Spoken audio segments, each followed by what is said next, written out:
Chapter 27-22. Zhu Wu Axian. Suddenly, the young lady behind him called out to him. It was almost a reflex action as he speedily turned his head back. But what he saw was still Dmo Xian's back view. The young lady's body was still completely covered by Dmo Xian. Even he himself didn't notice it. His brows drooped down as his gaze turned colder. 1 month ago, with the help of those few powerhouses in Joy's sept, we got the news that Xian might have been affected by the parasite poison. Is it related to you? Yiqing Luo's voice was very soft and her tone was very slow. She had no intention to question him. Zhu Wu Axian's body stiffened as he frowned slightly. You think it's me? I want to hear your answer. Yiqing Luo replied softly. Zhu Wu Axian froze for a moment until his thin lips felt dry before he moved, as though he was ridiculing her. If I say it's not, will you believe me? I believe you.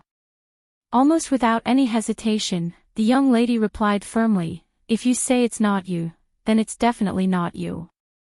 The young lady's words were like something as it struck Zhu Wu Axian's heart fiercely.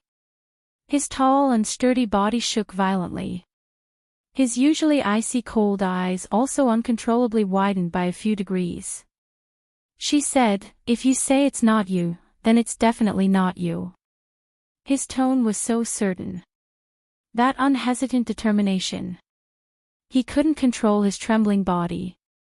At this moment, he was actually rejoicing that Yiqing Luo was nestled in Dmo Xian's arms and couldn't see his current predicament. He shut his eyes forcefully, trying his best to maintain the calmness in his voice as he slowly spat out 2 words, no. Saying that, Zhu Wu Axian seemed as though he was escaping. In a blink of an eye, he disappeared in front of the street. The wind was still blowing against the surrounding dense leaves. Yiqing Luo wasn't able to sense Zhu Wu Axian's presence. She raised her hand and patted Dmo Xian's chest. All right, he's already gone. Xian can let go of me. Not letting go. Dmo Xian stubbornly tightened his arms as he carried her up the little carriage. Be good, we still have to chase up to Xiao Yi and the rest. Yiqing Luo hooked his neck as she kissed his lips. This move was usually an extremely useful move.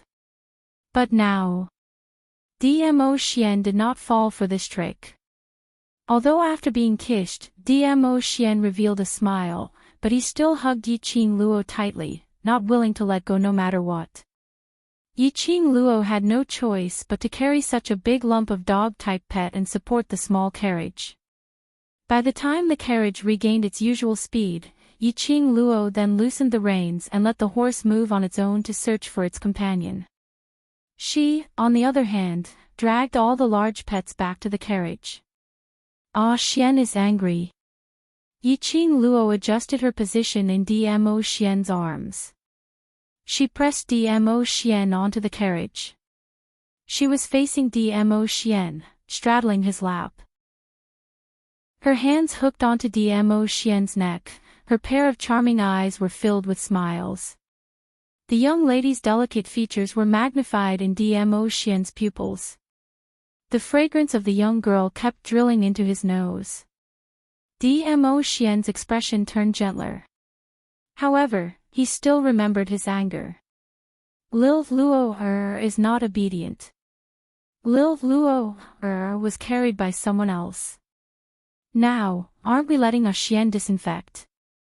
Yiqing Luo smiled as she leaned her body into Dmo Xian's arms. Now my body is filled with Xian's scent. Dmo Xian's eyes shone as his tall nose twitched, as though he was really smelling Yiqing Luo's scent. Chapter 27-23. Yiqing Luo's eyes curved even more. She circled her arms around Dmo Xian's neck as her voice was extremely low, intentionally revealing a slight hoarse tone. So, Xian is still angry with me.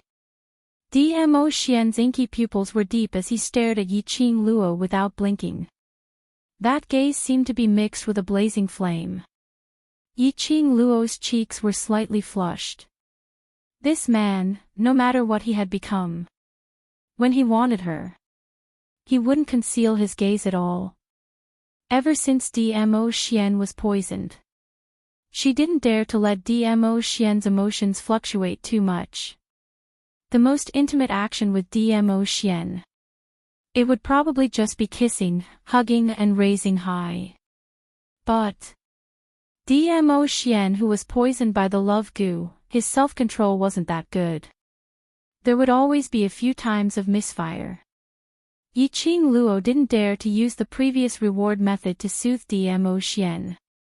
At this moment, Dmo Xian's eyes were filled with emotions. It was extremely obvious. She coughed lightly as her arms, which were circling around Dmo Xian's neck, slowly slid down. Xian, we are reaching the Miao Gu family soon. Only, her hand had just slid to Dmo Xian's shoulder. One of her hands was held tightly by the man's big palm. Following that, her body suddenly fell forward. She crashed heavily into the man's broad embrace. Following that, the man's strong aura pressed down on her in an overwhelming manner. His lips fiercely captured hers. His aura was wild and overbearing. So overbearing that she didn't have any extra rationality to consider other things. This kiss lasted for a very long time. So long that Yiqing Luo felt that she was about to suffocate. Outside, a white horse's neigh was heard. Dmo Xian then let go of Yiqing Luo. His arms were still tightly wrapped around her. That strength seemed as though it wanted to merge into her body. Yiqing Luo could clearly feel that something was pressing against her. Her entire body felt weak as she laid in Dmo Xian's arms, her face flushed red as she panted heavily.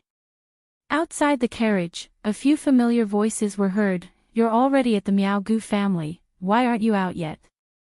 The young couple is sitting alone in a horse carriage. Why do you think it's for? Yan Xiaoyi's teasing voice could be heard. Apparently, she was taking revenge on Yiqing Luo for teasing her and Xiao Jin.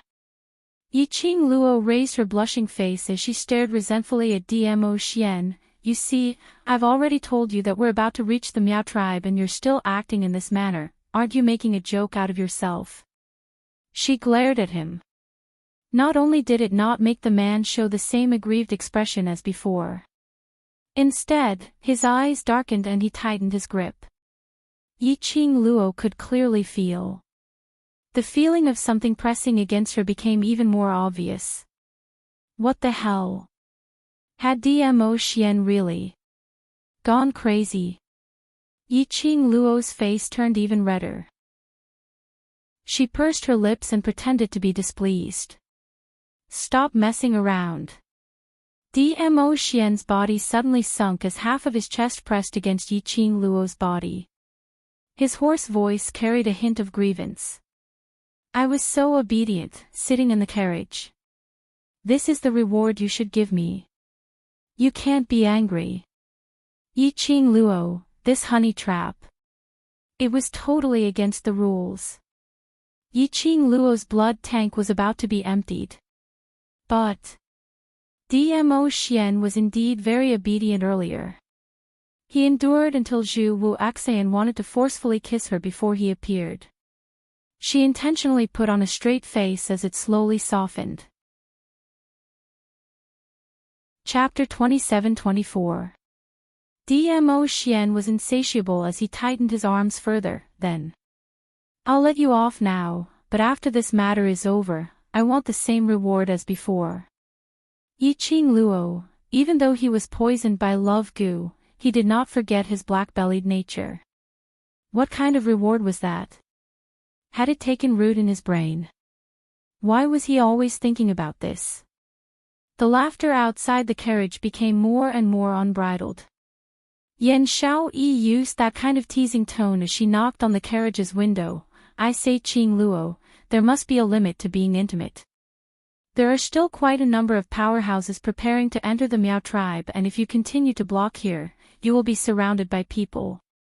Yiqing Luo pushed Dmo Xian's chest resentfully. All right, stop fooling around, let's go down.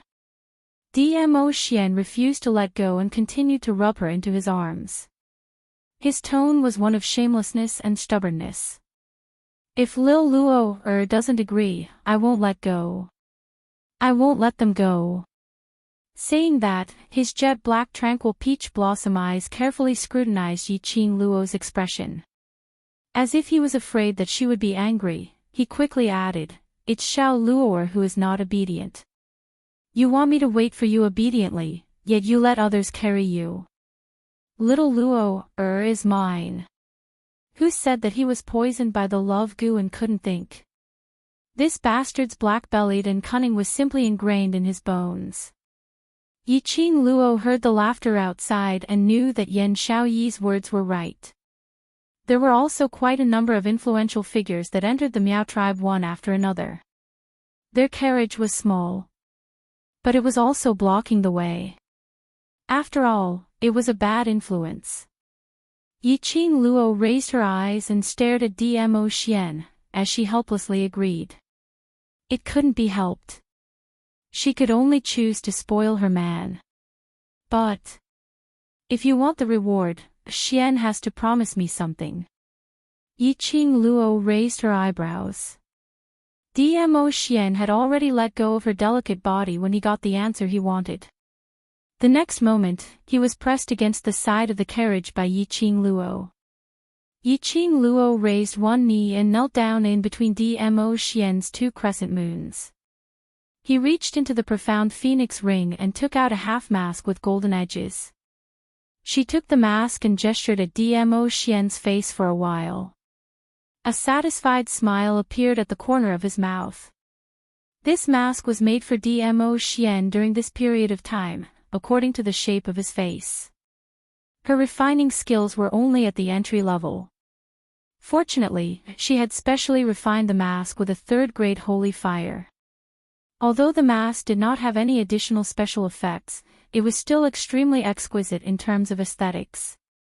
Especially, when she put the mask on Dmo Xian's face. The effects were simply too shocking. The gold-rimmed mask accentuated Dmo Xian's well-defined facial lines. Her peach blossom eyes seemed to contain all the light in the world, and they were extremely resplendent. The mask only covered the upper half of Dmo Xian's face. It revealed the elegant curve of his chin and his thin lips. It was both mysterious and noble. He was as handsome as a deity that had descended to the world. Yiqing Luo had been looking at Dmo Xian's face for such a long period of time every day. At this moment, he could not help but lose his soul. Until outside the carriage, Yan Xiaoyi's slightly anxious voice was heard, "Qing Luo, if the both of you don't come out, I'm going in." Yiqing Luo then retracted her gaze absent-mindedly. Dmo Xian's slender fingers caressed the mask on his face. His eyes were tainted with a smile. "Lil Luo likes the look of me wearing a mask." Yiqing Luo expressed that this action was simply too tempting and she almost couldn't control herself. Chapter 27-25. Dmo Xian's situation was slightly special. If it wasn't necessary, Yiqing Luo didn't wish for anyone to recognize Dmo Xian. Because of this, Yiqing Luo specially kept away the purple robe which Dmo Xian usually wore. Instead, she changed him into a simple silver-colored robe.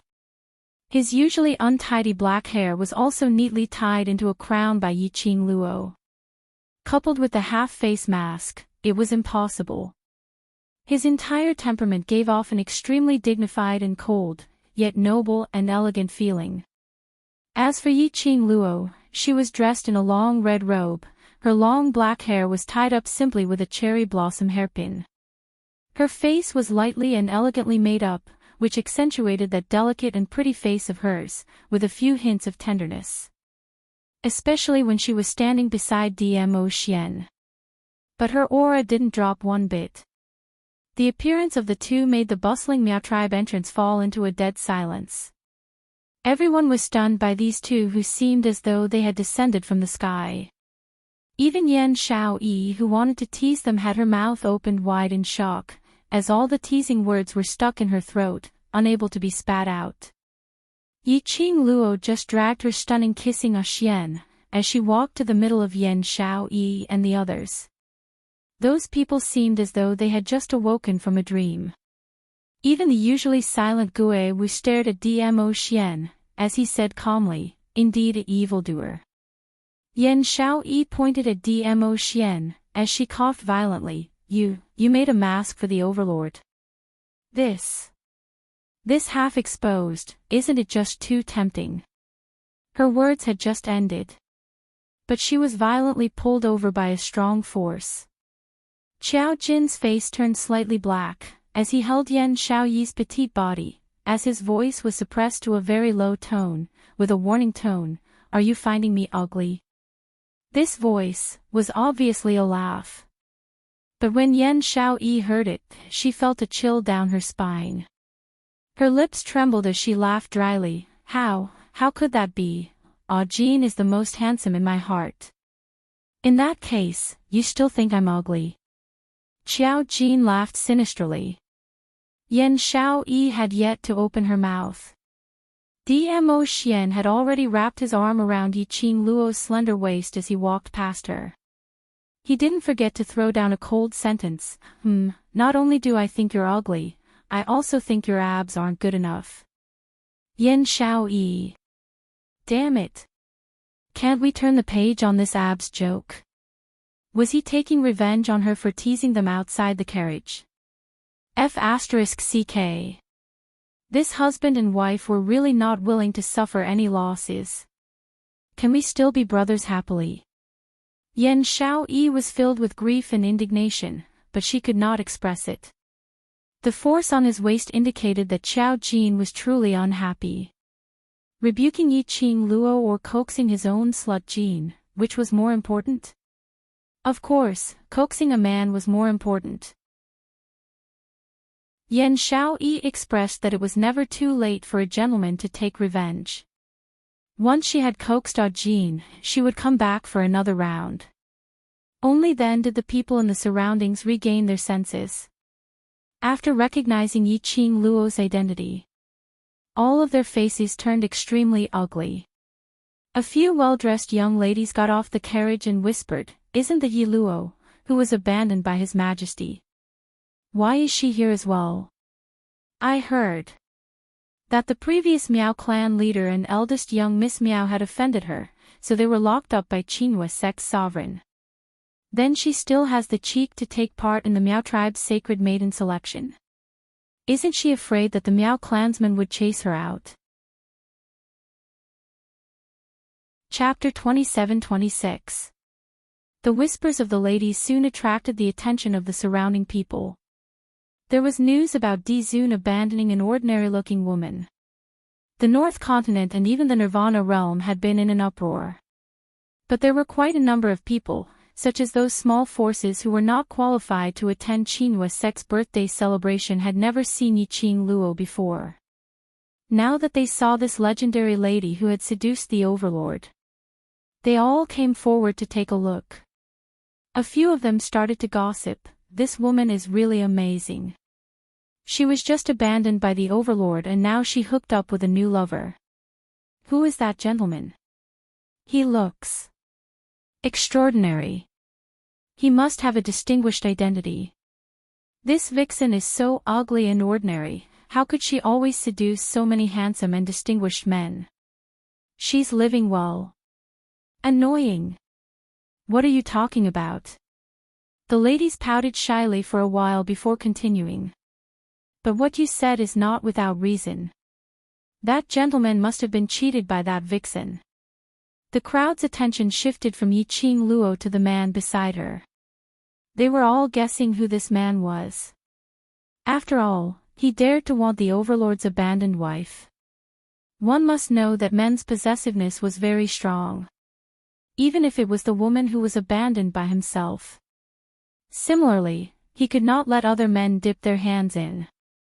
So either this man didn't know that Yi Luo had been with the overlord, or he was confident enough to think that he could defeat Di Zun. Yi Qing Luo didn't put the crowd's discussion to heart. Just at this moment, the carriage that Yen Xiaoyi and the rest were in moved. A slender and tall figure walked down from the carriage. That was an extremely exquisite and beautiful lady, dressed in a dark blue long dress, her black hair scattered loosely at the back of her head. Her entire person emitted a kind of cold and elegant noble temperament. When the crowd's eyes met that lady's face, they were so shocked that they almost cried out. That's the lady we met at the restaurant that day. Yes. That's her. I remember it clearly. She is the overlord's official wife. The real mistress of the palace. That day, I was in the restaurant. I saw with my own eyes that the overlord left Yi Luo and walked to this woman. Furthermore, their relationship was extremely intimate. They were hugging each other. This woman is definitely the mistress of the imperial palace. What's going on? Why is the mistress of the imperial palace sitting in Yi Luo's carriage? Isn't that carriage Master Gui Wu's? Maybe, the mistress of the imperial palace knows Gui Wu, so she gave him face and reluctantly sat in the same carriage with Yi Luo and his gang of scoundrels. Everyone expressed their opinions one after another. At this moment, a luxurious carriage came from the side. Wasn't the one who had just been beaten to the ground by Zhu Wuaxian, Mei? Her injuries seemed to have mostly recovered. However, his face was slightly pale, coupled with the flirtatious expression on her face that could not be concealed. She had a different kind of charm. Under the support of a maid, she walked down the carriage. Her pair of beautiful eyes seemed as though it was stained with poison as she stared fiercely at Yi Qing Luo, giving a cold laugh. Don't forget that day at the Peach Blossom restaurant, Yi Luo was submissive towards this mistress of the imperial palace, totally with the attitude of a concubine, I think. Chapter 27. Mei's words made the surrounding people's gazes towards Yi Qing Luo instantly changed. Declaring war with the overlord. Was this a joke? But, thinking about it carefully, he felt that Mei's words made sense. They immediately distanced themselves from Yi Qing Luo and the others, afraid that they might offend the overlord. Seeing Mei's appearance, Yi Qing Luo's gaze flickered slightly. Faintly, she felt that something was amiss. Earlier, this lady called Mei's injury was obviously very serious. But now, she was standing right in front of her. From the looks of it, she didn't seem to have suffered any internal injuries. Could it be that this lady called Mei had some miraculous medicine on her, which could quickly heal internal injuries? She has such a heavy enmity towards you. Peach took a look at Mei and raised her brows as she leaned towards Yi Qing Luo and asked in a low voice, "You know her?" His rotten peach blossom. Yi Qing Luo shot a glance at Dmo Xian.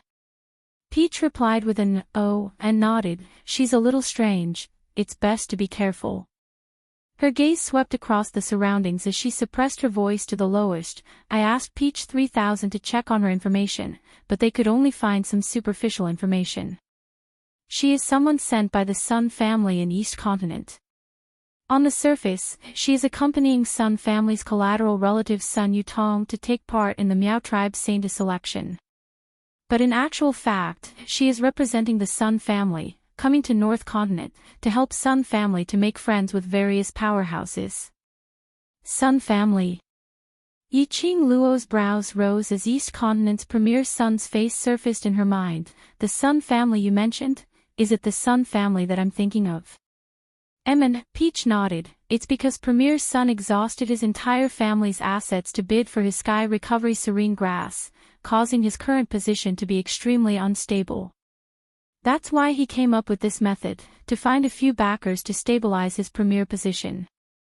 Peach paused as her expression turned grave. There's one more point which is very strange. Other than her identity and news of entering the Sun family, before this, everything else about her is blank. Blank? Under Peach 3000's investigation, her background was blank. It was indeed very strange.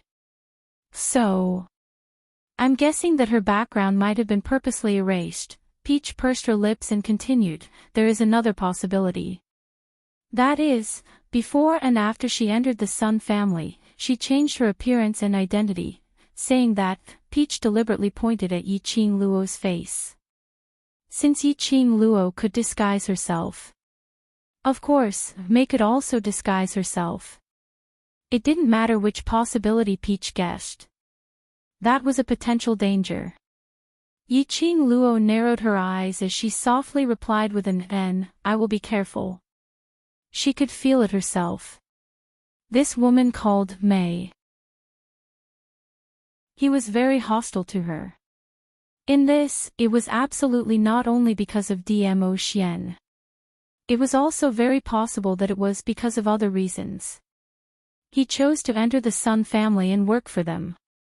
There was a high possibility that it was because the Sun family and her, Yiqing Luo, had formed an enmity with the world's mercenaries. If Lil Luo doesn't like her, just kill her. Dmo Xian stood by the side, looking at Yiqing Luo's grave expression. His slender fingers caressed her face. Yiqing Luo was stunned, the indifferent lines softened. She smiled and held Dmo Xian's hand, not for the time being. If we don't find out who she is, even if we kill one Mei, there will be a second, a third Mei. Dmo Xian's fingers slowly slid onto her tightly knitted brows, whispering, I will protect Lil Luo. Chapter 27-28. Peach fed a mouthful of dog food again. She expressed her exhaustion as she silently turned around and left. Yiqing Luo and Dmo Xian smiled at each other. The uneasiness in her heart was also soothed by Dmo Xian. Her fingers pinched Dmo Xian's big palm as she looked at the few people behind her. Let's go in and see how Yi's preparation is going.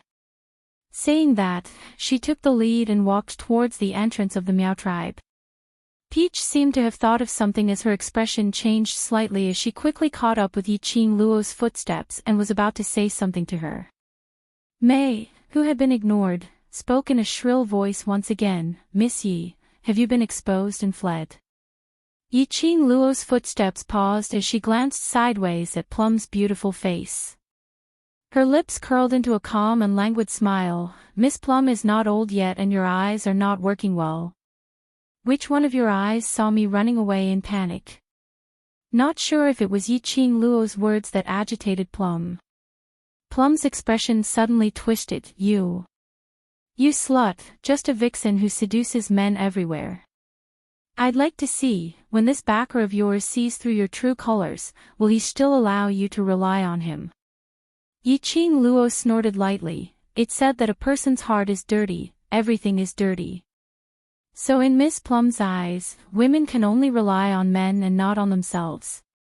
She paused as her smile was filled with ridicule. To Miss Plum, as long as you can get a position, even if it's Premier's son who is old enough to be your grandfather, you can do it. Indeed, everyone is dirty. You. Plum's face suddenly turned steely green as though it was covered with dark clouds. She raised her hand and pointed at Yiqing Luo's direction as her whole body trembled. What nonsense are you talking about?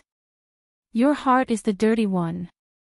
You dare to say that you're not relying on the Overlord to show off. Didn't you immediately find another home after being abandoned by the Overlord? Didn't you want to declare war with the Overlord? That looked as though she had been poked in her sore spot and flew into a rage out of humiliation. Yiqing Luo lazily moved her pink lips as she spat out word by word, no, it's not.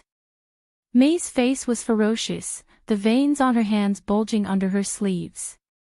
The poisonous chill in his eyes seemed to want to devour Yiqing Luo. Yiqing Luo's lips twitched as she sneered and shot a glance at Mei, immediately dragging Dmo Xian as they walked into the Miao Stockade village. The disdainful ridicule was obvious. Mei was so angry that her whole body was trembling. The hatred and coldness in his eyes made people shudder. How could she take this lying down? She was an abandoned woman who had been abandoned by the overlord. What right did he have to be so arrogant in front of her? Clearly, they were just women who had sacrificed themselves for the sake of status. What right did he have to pretend to be virtuous? She hissed in a hoarse voice, "Yi Luo, you." Before he could finish his words, that young lady who had already entered the Miao village suddenly looked over. That pair of charming eyes seemed to be stained with a myriad of frost.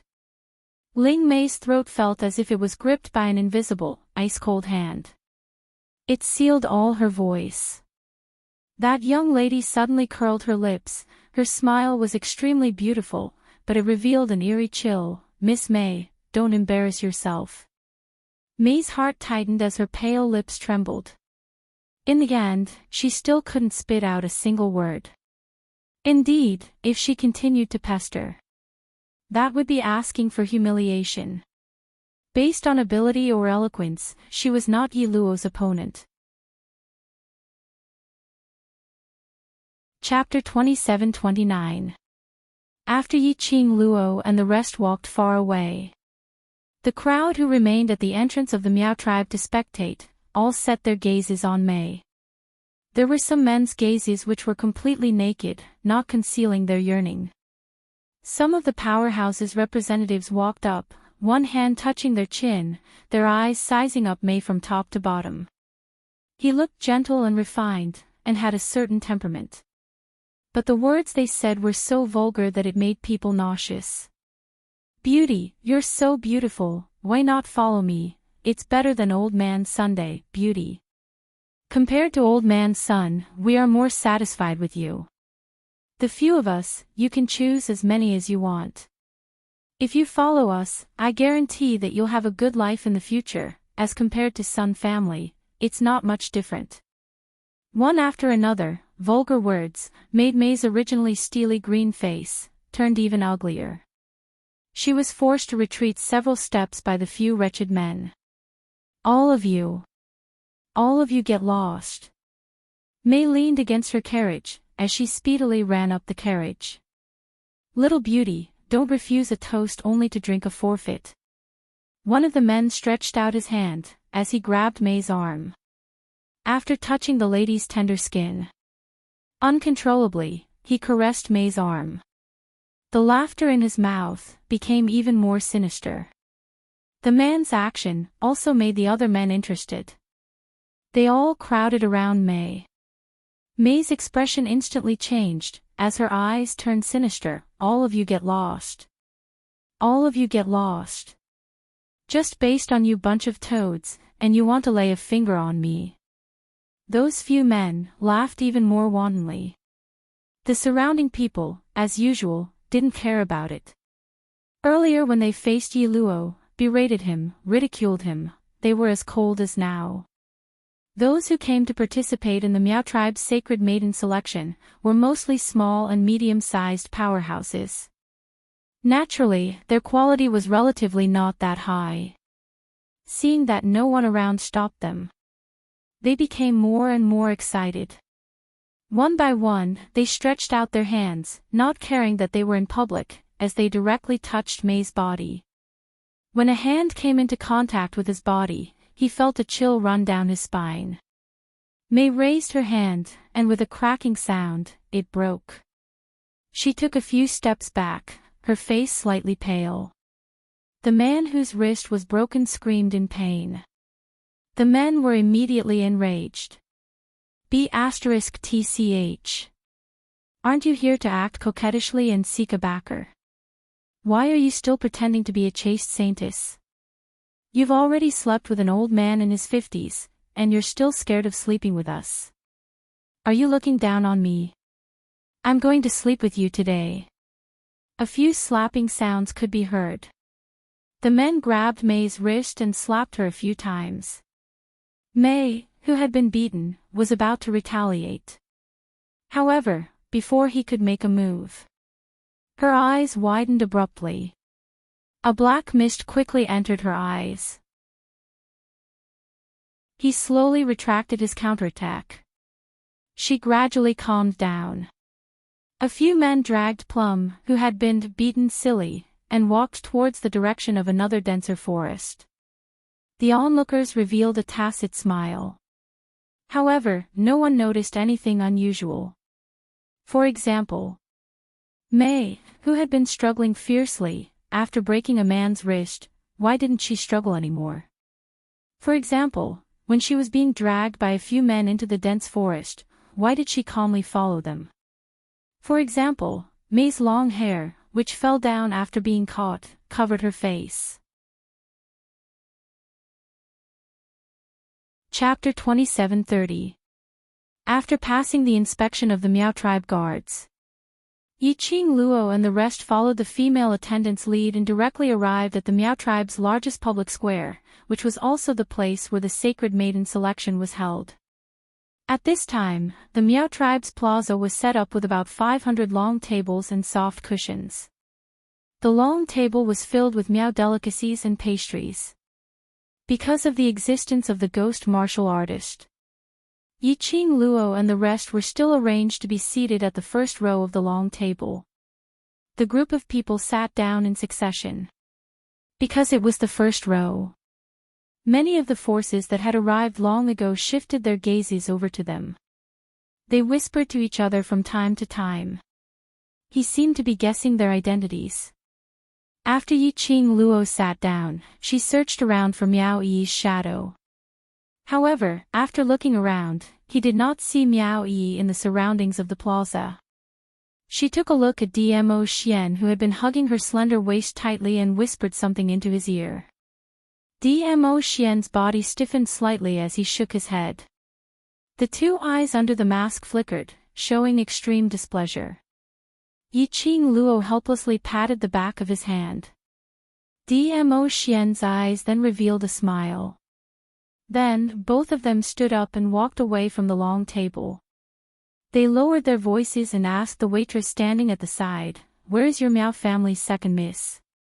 Second miss. When the maid heard this form of address, she felt a little unfamiliar. Yiqing Luo's brows creased as she tried to probe, that is, Miao Yi, she should be considered as your Miao family's eldest young miss, right? Miao Yi. The maid's expression changed slightly. Suddenly, she raised her head. In order to display a humble and courteous attitude, these Miao female attendants naturally could not look directly at the guests' faces. Because of this, the female attendant stared fixedly at Yiqing Luo's face for some time before her expression sunk as she speedily retreated a few steps. You are Yi Luo. The waitress's voice wasn't loud, but it was definitely not small. It also attracted the attention of many people. Yiqing Luo's slender brows creased even tighter. There was an inexplicable feeling of unease in his heart. Descend. Peach stood up and patted Yiqing Luo's shoulder. Immediately after, her eyes darkened and she shouted coldly at the maid, "Scram." The female attendant was so scared that her face turned pale, as she couldn't help but take several glances at Yiqing Luo's direction. He almost rolled and crawled out of the square. This scene caused the surrounding guests to discuss incessantly. What's going on? Yiqing Luo looked at the Peach coldly. Peach sighed. I just wanted to tell you that he had yet to finish his sentence. A person wearing the 3000 peach blossom robe walked over quickly. The man leaned close to Peach's ear and whispered something. Peach's expression darkened.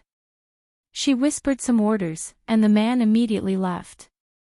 Peach's expression was grave. She pursed her lips and was about to hook onto Yiqing Luo's shoulder, deliberating over her words, thinking of how to open her mouth. Just as he raised his hand, she immediately withdrew her hand when a cold gaze landed on her. Peach coughed softly.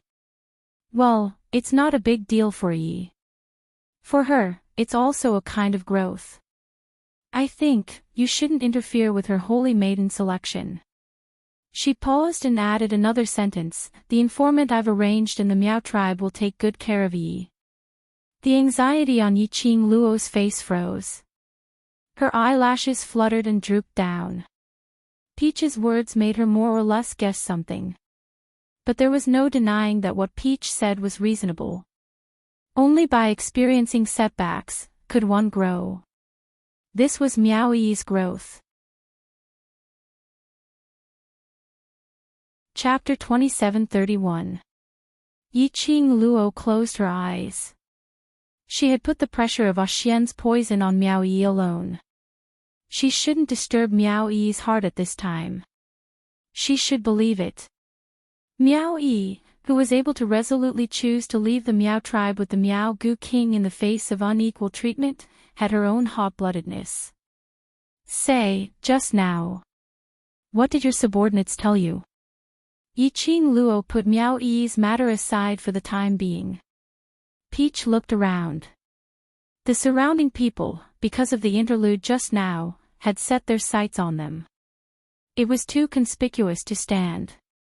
Yiqing Luo pulled Dmo Xian back to their seats. Peach sat down next to her and spoke with a dignified expression. Just now, when you were being troubled by the Sun family, I specially left a spy from Peach Blossom 3000 sect there. Yiqing Luo. Someone was finding trouble with her and Peach just left a spy to watch the fun. What a good friend. Peach didn't have the mood to joke and continued. After you left, Plum was entangled by a few small forces. Speaking of which, it's a bit strange. Ha! Yiqing Luo frowned slightly. Peach paused and lowered her voice to be extremely mysterious. When Plum was entangled, she resisted very fiercely, but after being slapped a few times by those people, she obediently followed those people and went to the small forest. Yan Xiaoyi was also listening by the side. Small forest. Perhaps. Her previous resistance was deliberately done for others to see. In actual fact, she wanted to take the opportunity to climb up to those people's forces. If that's the case, I won't say it's strange. Peach shook her head. My spy told me that Plum walked out of the small forest alone. Moreover, she became younger and more beautiful. Her whole body exuded a very strong charm. Yan Xiaoyi touched her chin. Maybe she was nourished and satisfied. Probably not. Peach pursed her lips tightly, her brows slightly sunk and her voice deepened. Plum and those men entered the small forest for a very short time, less than half an incense's time. Generally speaking, those men. No matter what, it was impossible for Mei to walk out of the grove in the time it took for half an incense stick to burn. Yiqing Luo understood the deeper meaning in her words. She pondered for a moment and said, even if it's half an incense worth of time, Plum has really been nourished. Then it should be a few men accompanying Plum out. Most importantly, my spies also heard screams. Peach nodded. After Plum came out, my spy wanted to continue following her, but he was almost discovered by her.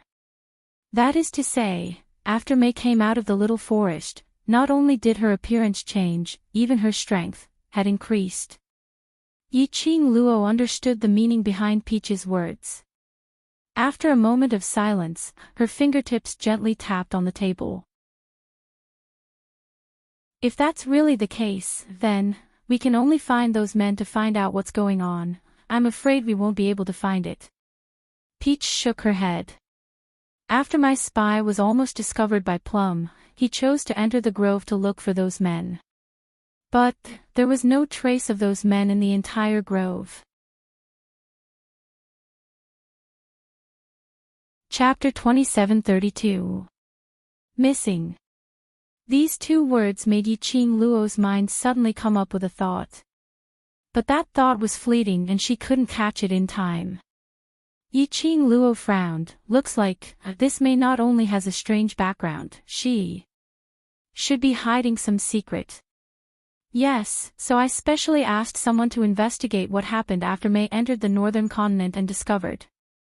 Peach paused again and clenched her fists. Her voice was filled with anger. Do you still remember? These 1 month, those rumors about you being abandoned by the Overlord.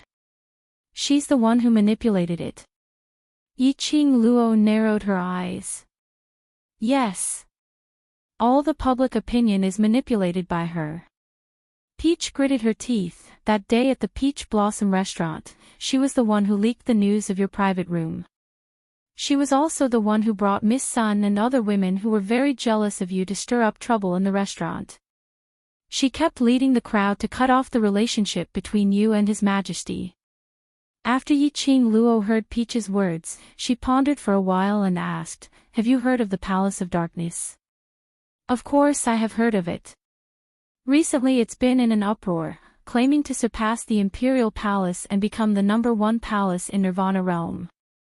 I heard that it has attracted a large number of forces to seek shelter and cooperation." Peach frowned slightly. "This May is indeed very close to the messenger from the Palace of Darkness. What you mean is, May is from the Palace of Darkness. Messenger." Hearing how Peach addressed Yan Zhenfei, Yiqing Luo felt strange. "You haven't seen the messenger from the Palace of Darkness?" "Yes." Peach replied, "But this messenger is very arrogant and especially likes to be flattered. In order to maintain her mystery, she always wears a veil and will not show her real face." Yiqing Luo nodded thoughtfully. "If May is from the Palace of Darkness, then I'm afraid this person from the Palace of Darkness has the intention to target you." Peach thought of something again. "Oh yes, the day when May appeared in the northern continent was the day we left Qinhua sect. It was that day when May appeared. The day they left Qinhua sect." Yiqing Luo suddenly recalled that day on the street. What she sensed was a strong murderous intent. Could it be the murderous aura released by Plum? She appeared as a collateral relative of the Sun family, Sun Yutong's elder sister. After that, she went around to inquire about you. Moreover, she was very interested in your name. Name? Yiqing Luo narrowed her eyes. His guess was right. She had crossed paths with May before, although she had changed her appearance. However, his way of doing things was still the same as before. May would pay attention to her. It must be because he suspected that she was Yiqing Luo. Later on, maybe because of your face, she believed that you are not Yiqing Luo. But she still has a deep hostility towards you. Peach probed. "Qing Luo, have you thought of who this May is?" "No." Yiqing Luo shook her head as she had no clue at all. Her hand, which was knocking on the table, paused. "But I know that she believes that I'm not Yiqing Luo, not because of my disguise technique, but because the envoy from Secluded Palace doesn't believe that I'm Yiqing Luo. You also know the emissary of the Palace of Darkness." Peach understood the deeper meaning of this sentence. Chapter 27:33. She paused for a moment and raised her eyes slightly as her gaze went past Peach and landed on Yan Xiaoyi. Following that, word by word, she spoke clearly, "Yan Zhenfei." "What?" Yan Xiaoyi stood up abruptly and the long table in front of her shook because of her movement. "Xiaoyi."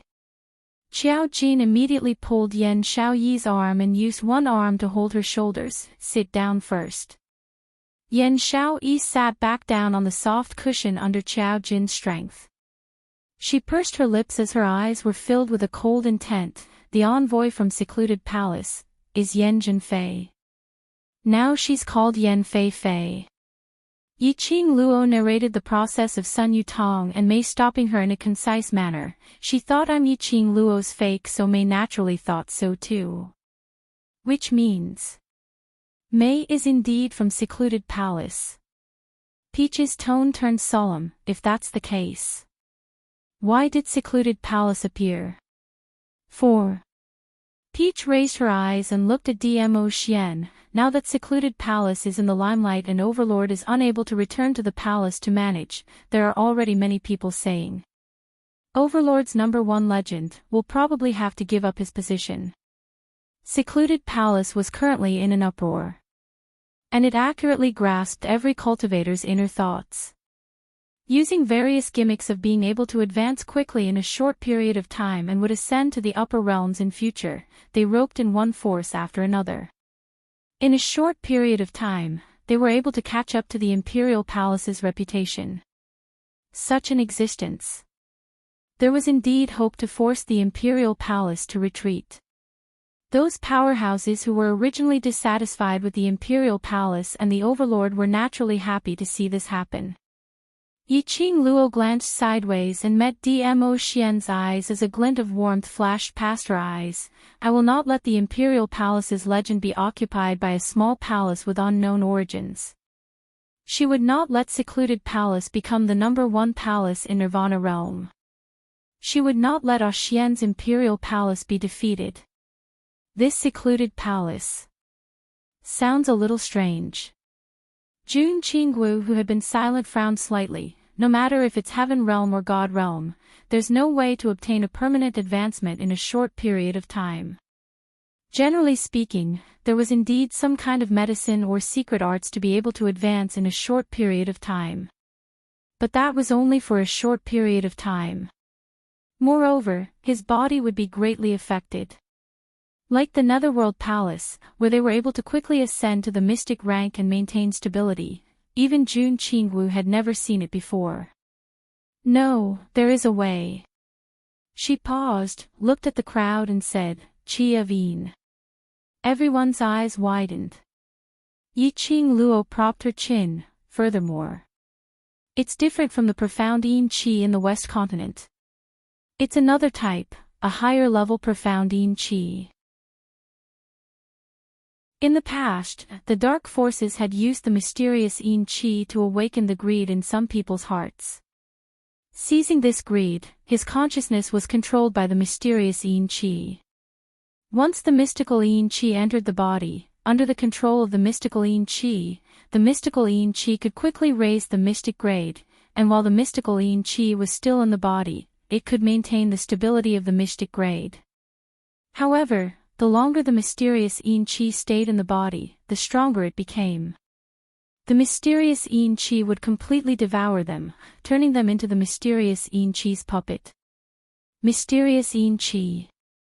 The dark forces aren't. Peach said in shock. Chapter 2734. For Yan Zhenfei to be able to become an emissary of the Palace of Darkness, it means that the Palace of Darkness is definitely related to the dark forces.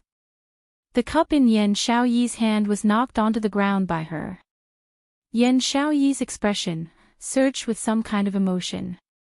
Yiqing Luo took a look at her and continued, of course, that bunch of people from the dark forces, what status do they have in the Palace of Seclusion? We have no idea.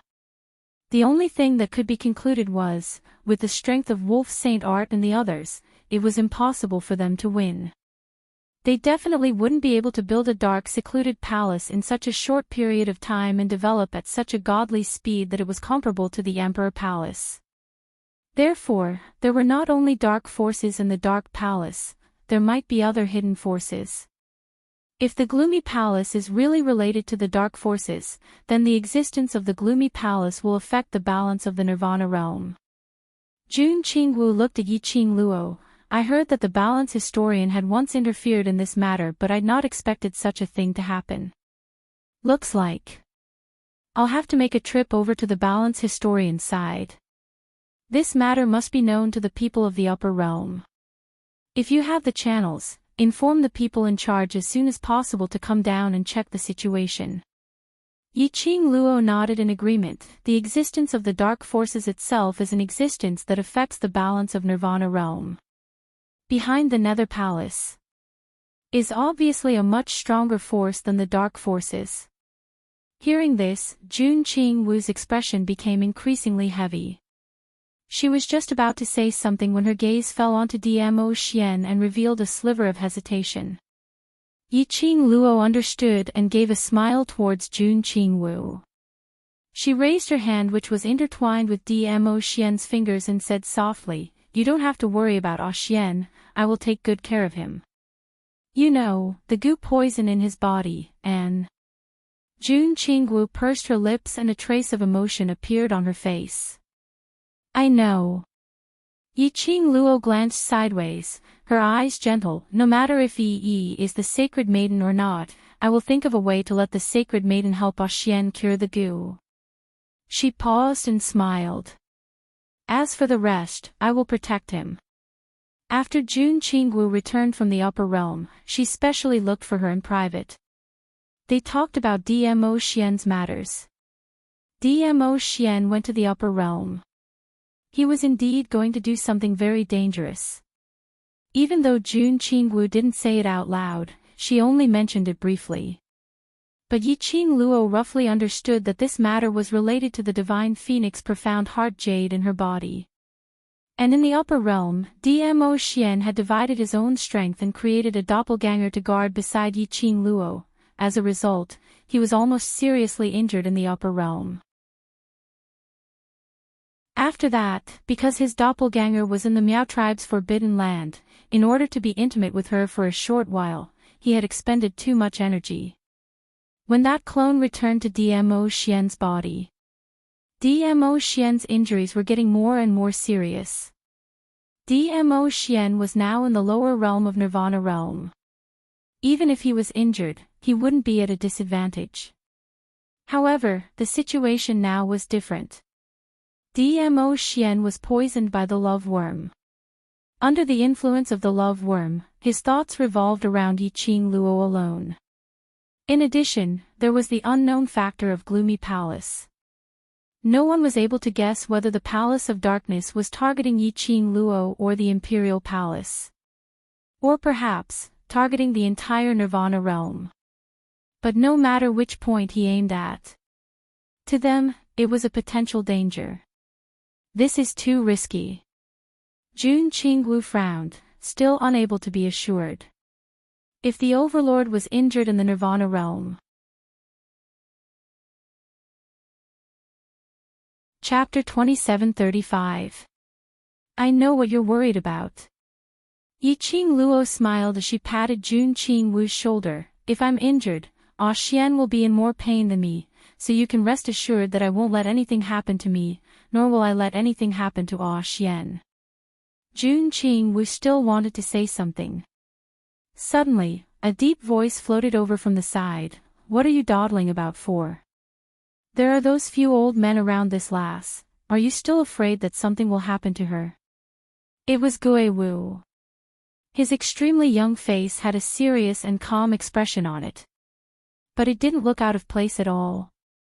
Jun Qingwu was slightly stunned as her beautiful eyes looked towards Gue Wu's direction, as though she was hesitating about what Gue Wu said.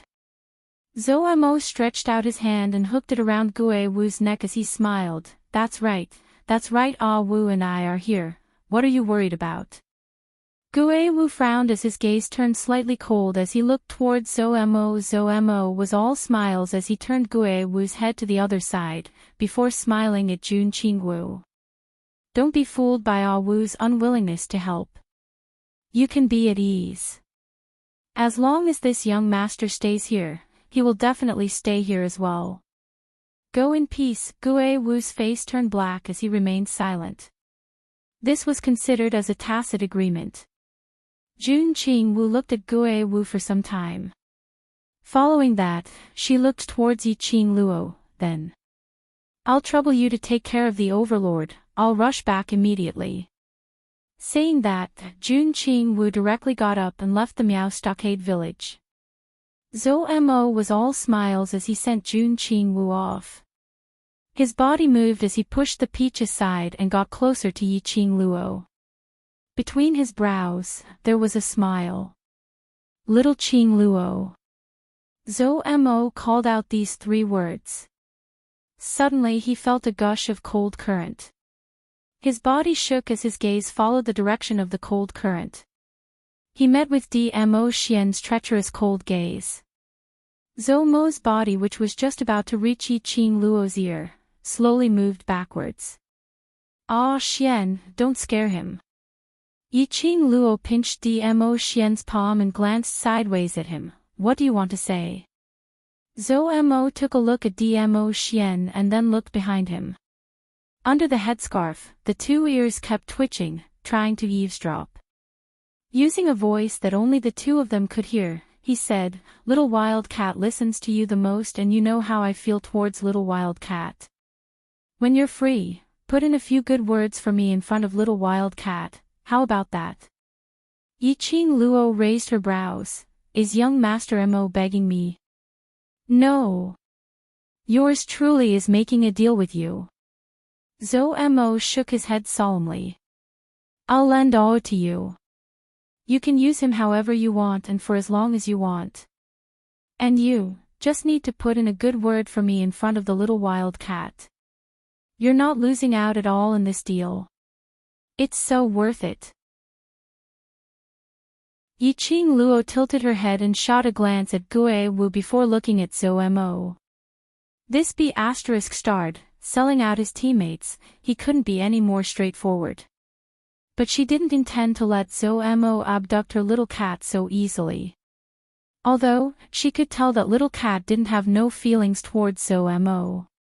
But little cat's identity and Zhou Mo's identity. If they really wanted to be together, it might be a little difficult. After all, little cat was the beast race's princess. And she had signed a blood pact with her. Before the pact was rescinded, little cat had to stay by her side. If Zhou Mo wanted to be together with little cat, then he had to follow little cat and stay by her side. Zhou Mo was there. Gue Wu would definitely be there. With two more helpers. Chapter 2736. But how long could this last for? That would depend on Zhou Mo himself to think it through. Yiqing Luo cleared her throat and raised a finger, replying in a serious manner, "How am I worth it? How am I not losing out? I'm losing out big, all right. And you're using my little cat as a transaction." She purposely emphasized the last sentence. Zhou Mo's expression changed instantly, putting on a pitiful expression. Yes, I'm wrong, I shouldn't have said that. I'm begging you all right." Yiqing Luo smiled and nodded satisfactorily, "All right." Zhou Mo. Damn. How could such a cute little wild cat have such a shameless owner? Zhou Mo's face turned black as he returned to his seat. Kitty Lee immediately swayed her ears and rushed over, her bright eyes stared at him. "Why are you looking for sister? What did you whisper to sister? And you're purposely hiding it from Kitty, don't you want Kitty to hear it?" The next few questions were all filled with unhappiness. Looking at the adorable face in front of him, Zhou Mo's heart instantly felt the warmth of spring. He curved his red phoenix eyes and hooked his finger at Kitty Lee. "Come closer, I'll tell you secretly." Kitty Lee immediately moved her little head over. A warm kiss landed on the side of her cheek, on the human ear that had materialized. Accompanied by the young man's magnetic and seductive voice, "Little Wild Cat, are you jealous?" Kitty Lee's little body suddenly stiffened.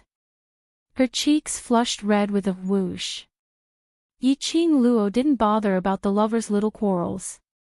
She leaned on Dmo Xian's body as her head rested on his arm, her fingers subconsciously playing with Dmo Xian's fingers. Jun Qingwu's departure didn't attract too much attention. Basically, all the attention was still on Yiqing Luo and Dmo Xian. Yiqing Luo felt that these people could gossip about her for 3 days and 3 nights and they wouldn't even find it annoying. Vaguely, probably listening to what they were saying. Similar to the young lady who was abandoned by the overlord still dares to show her face in public. Another example was the abandoned woman who was abandoned by the overlord, provoked another man. Another example was. In any case, it was all the same old words. Yiqing Luo couldn't be bothered. Those people probably saw Yiqing Luo's thick skin and didn't have the confidence to refute. He spoke even louder than before on purpose. There were also quite a number of young ladies who deliberately accompanied him, gathered near the first row and shouted at the top of their lungs, belittling Yi Qing Luo in various ways in an attempt to attract Dmo Xian's attention and thus dump her in public. Of course, there was a group of people sitting in the first row. From the beginning to the end, he was just talking and laughing to himself. He treated the group of people who were discussing as if they were air. This kind of atmosphere lasted until a loud welcoming sound rang out. The emissary of the Palace of Darkness has arrived, the representative of the Sun family has arrived. The words gloomy Palace of Darkness instantly caused most of the factions to stand up and look over. At the entrance of the square, Yan Zhenfei was escorted to her seat by everyone. The faces of the waitresses and waitresses were filled with flattering smiles. There were even 2 old men dressed in the Miao tribe's elders' attire. They cupped their hands and stepped forward. They had gained a lot of face for the gloomy palace. Currently, all the powerhouses wanted to collaborate with the gloomy palace and even sent their own heirs over to be disciples.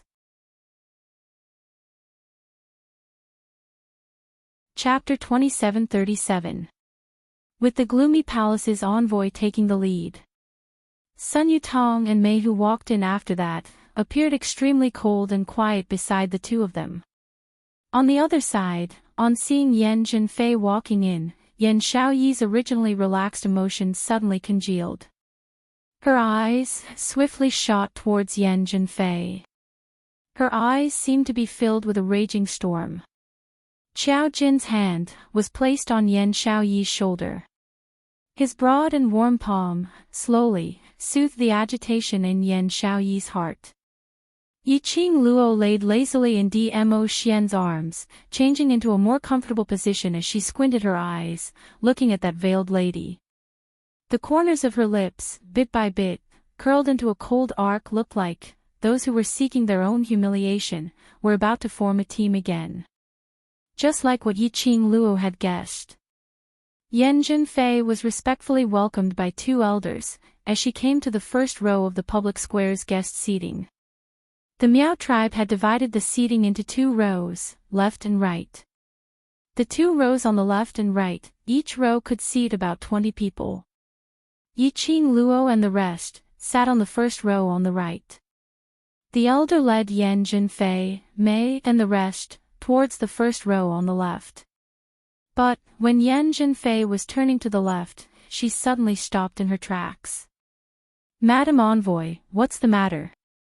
Second elder Miao also stopped in his tracks, as he asked in a flattering manner. Yan Zhenfei's gaze swept across, as she looked towards the seats on the right, in the direction of that row of 10 over people. Her gaze stopped on Yan Xiaoyi for several breaths, and went past her, stopping on Yi Qing Luo.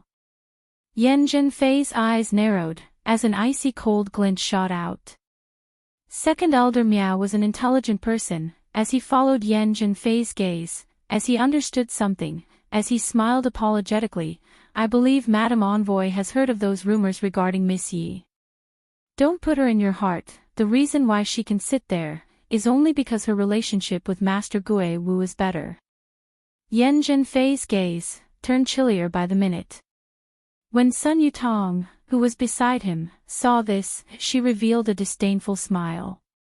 She glanced at the seats on the right and said, "I say, second elder Miao, the rules of your Miao tribe are really laughable." Mei also chimed in from the side. Viciousness faintly surfaced on her beautiful face. Any Tom, Dick, or Harry can rely on their connections to sit in the first row. Now, they even arranged our big sister Yen to sit next to them. Second elder Miao feels that big sister Yan's status is equal to those pieces of trash. When he spat out the last 4 words, Plum released her aura without anyone noticing. Second elder Miao broke out in a cold sweat. Fourth elder Miao wiped the cold sweat off his forehead and spoke with some hesitation. "The great messenger has a distinguished status. It is the Miao tribe's honor to be able to participate in the most important sacred maiden selection ceremony of the Miao tribe. How can those few students compare to you?" Fourth Elder Meow first praised him before continuing, but Grandmaster Guewu. He is, after all, the most respected Grandmaster in the Nirvana realm. He is also a prophecy expert who can determine a profound practitioner's life. In this way, the Meow tribe feels that our big sister Yen can't be compared to that Grandmaster Guewu. You value the so-called Grandmaster Guewu more. Mei directly interrupted Fourth Elder Meow's words, as her voice was chilly. Fourth Elder Meow's face immediately turned pale, as he hurriedly cupped his hands in apology. No, no, no, I absolutely don't mean it in this way, but...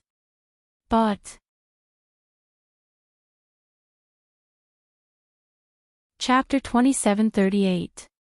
Then, Second Elder Meow moved closer to Yan Jinfei and smiled flatteringly. This brother of mine is stupid. Lord Envoy, please be magnanimous and don't bother with him. Pausing for a moment, he looked at the seats on the right and asked in a low voice, We are stupid. According to Sir Messenger, what should we do? Yan Jinfei maintained her unfathomable posture and raised her head high. It was as if even speaking to the elders of the Meow tribe was beneath her status. Second Elder Meow's expression was slightly awkward. However, he still had to maintain the smile on his face. Sun Yutong received Yan Jinfei's gaze and said arrogantly, No wonder your Meow tribe is still a small faction even after hundreds of years. Was there a need to ask Sister Yen such a simple question? I'll be frank. These people, since they don't have the qualifications to sit on this seat, just chase them away. Second Elder Meow's face darkened. His white brows furrowed as he stared at the seats on the right for a moment. Yan Jinfei's careless voice drifted into his ears. What? Does Second Elder Meow think that little sister Sun's request is too much?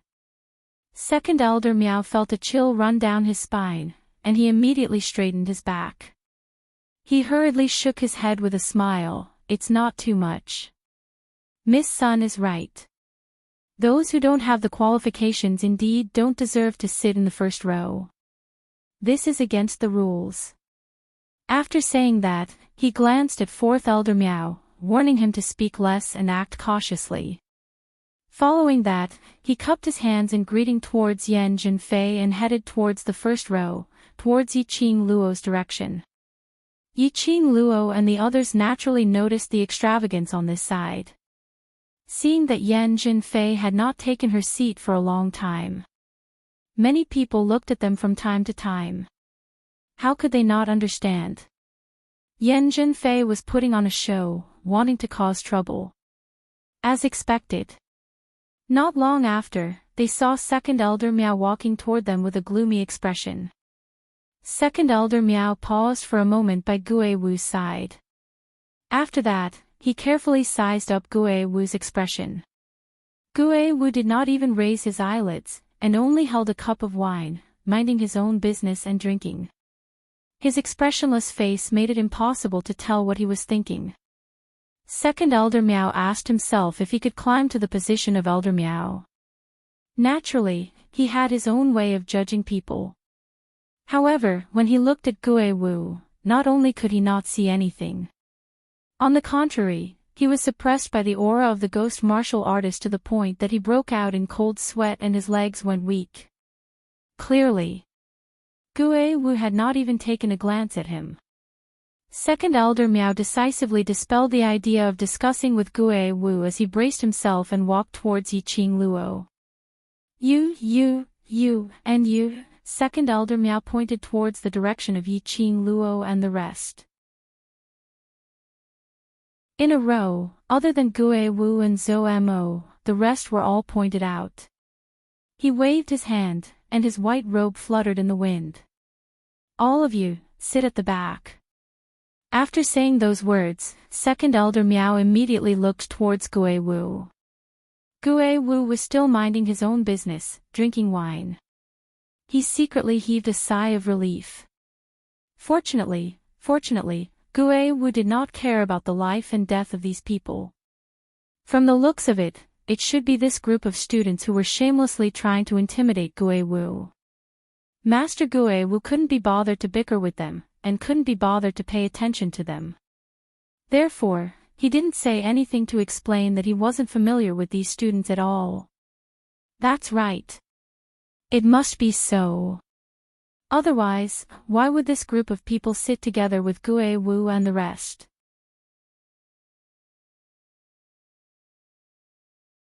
Chapter 2739. Thinking in this way, Second Elder Miao wasn't worried that because he chased these students away, he would offend Ghost Martial Artist. He felt even more confident now. He put on a straight face. You bunch of students, do you know the rules or not? Is this a place where you can sit? He raised his head and looked at the seats at the back as he casually pointed to the last few rows. All of you sit over there. However, after he said that, the people on the seats only shot him a faint glance. Following that, they shifted their gazes away. Continuing the conversation earlier. No one bothered about Second Elder Miao's words. This was simply a blatant slap on Second Elder Miao's face. Second Elder Miao's expression instantly sunk as he fiercely slammed his palm onto the table. This elder will not haggle with you on account of your young age and lack of upbringing. Now, scram over there for this elder, otherwise. Don't blame this elder for not showing any mercy. Second Elder Miao's slap was extremely forceful. On the long table in front of Yi Qing Luo and the others, those delicacies, bowls and chopsticks, all gave off a clashing sound from the vibrations. This commotion. It also made the guests who had just entered their seats, to look over curiously. The entire Miao clan's public square was in silence. Everyone's gazes, all gathered towards the direction of the first row. The people who were seated on the first row, still hadn't moved. Until Second Elder Miao's remaining power, had dissipated. Yi Qing Luo and the others, didn't even bother to take a look at Second Elder Miao. Second Elder Miao's eyes were hazy, as anger surged up, and just as he was about to slam the table and scold angrily, suddenly, he saw that red-robed young lady, raising a fair slender wrist, displaying a shut-up gesture. Inexplicably, Second Elder Miao's words were instantly stuck in his throat. The young lady was still leaning lazily in that half-masked man's arms, as her brows were filled with ridicule, upbringing. With Second Elder Miao's current quality, are you even fit to talk about upbringing with me? The young lady's voice was melodious, extremely pleasing to the ear. Like pearls falling onto a plate, into one's heart. Elder Miao widened her eyes and her face turned ashen. What did you say? I didn't expect that Second Elder Miao is not only of low quality, even his ears are not that good. Yi Qing Luo lazily propped up her waist against Dmo Xian's tall frame. His every move was filled with a lazy aura. Compared to family education, I feel that us students are much more noble than you. She smiled sweetly. At least, we will not do such a disrespectful action and say such disrespectful words at such a sacred moment to the Miao tribe. He was mocked by a junior in front of so many guests. If Second Elder Miao didn't act up, in the future, he would probably be called a paper tiger. Second Elder Miao's entire body instantly emitted a terrifying aura as her pair of sinister eyes stared angrily at Yi Qing Luo as she clenched her teeth. What a sharp-tongued lass. You also know that this is the Miao tribe. How dare you disregard the rules in this elder's territory? My Miao stockade village will not tolerate you lot. Saying that, he howled furiously, men. Chase these people who are disrupting the Miao tribe's sacred maiden selection out of the Miao tribe. Very quickly, a large group of guards swarmed up. No one around them spoke up to plead for him. Everyone could see that. Second Elder Miao's actions were instigated by the secluded palace. Who was willing to offend the secluded palace for this bunch of Heavenly Academy students?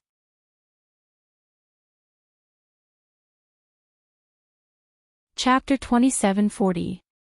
Naturally, everyone had the attitude of watching a good show. Yiqing Luo narrowed her eyes. Taking a look at the guards who surrounded her, her lips curled into a cold smile. This is how second elder Miao treats guests. This elder doesn't think that anyone who disrupts our Miao tribe's sacred maiden selection ceremony is a guest. You address yourself as a guest, but you don't have any manners, so why should this elder treat you with respect? Second elder Miao gave a cold laugh as his brows turned cold. Do it. The guards received the order and pounced towards Yiqing Luo and the others. Dmo Xian hugged Yiqing Luo's slender waist tightly as his figure retreated backwards. Like a ghost, he broke away from the guards' encirclement. Yiqing Luo's gaze went past the crowd and landed on the middle of the first row, on Yan Zhenfei, whose brows were raised with a smile in her eyes. As though sensing Yiqing Luo's gaze, Yan Zhenfei shifted her gaze. Coincidentally, it met Yiqing Luo's eyes. She was extremely complacent, as though she was ridiculing Yiqing Luo. Fight with me. Are you qualified? Yiqing Luo wasn't angry, instead her charming eyes curved as her pink lips moved slightly, spitting out two words soundlessly, scum, scum. Successfully, it made Yan Zhenfei's face turn black. Yiqing Luo's mood was joyous as she leisurely shifted her gaze away, looking towards Yan Xiaoyi and the others who were surrounded by the guards. Yiqing Luo pinched Dmo Xian's hand. Originally, she didn't want to create trouble at Yi's sacred maiden ceremony. But trouble came knocking on her door. She could only take action. She was preparing to bring Dmo Xian along to take action directly, using violence to curb violence. Suddenly, a clear and dignified voice shouted angrily, "Stop!" This angry shout. It was extremely dignified. It made those guards subconsciously stop what they were doing. Everyone's gazes turned over.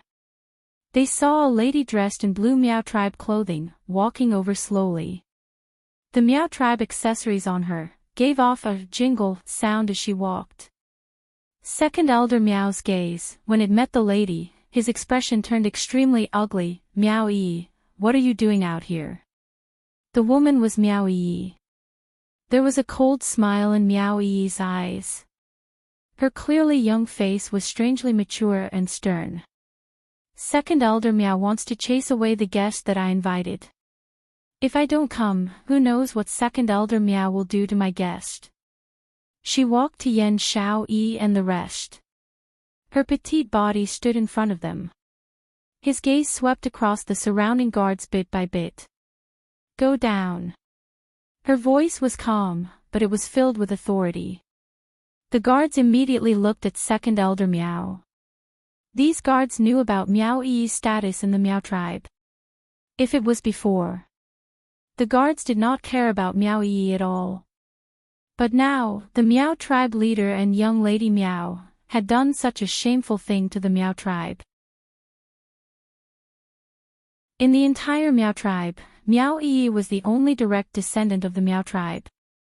Moreover, Miao Yi had participated in the Miao tribe's holy maiden selection and was one of the candidates. They naturally did not dare to be rude to Miao Yi. Otherwise, it would be disrespectful to the holy maiden and the ancient Gu worm. But second elder Miao was the elder of the Miao tribe. He was below 1 and above 10,000. Both sides were people that their guards could not afford to offend.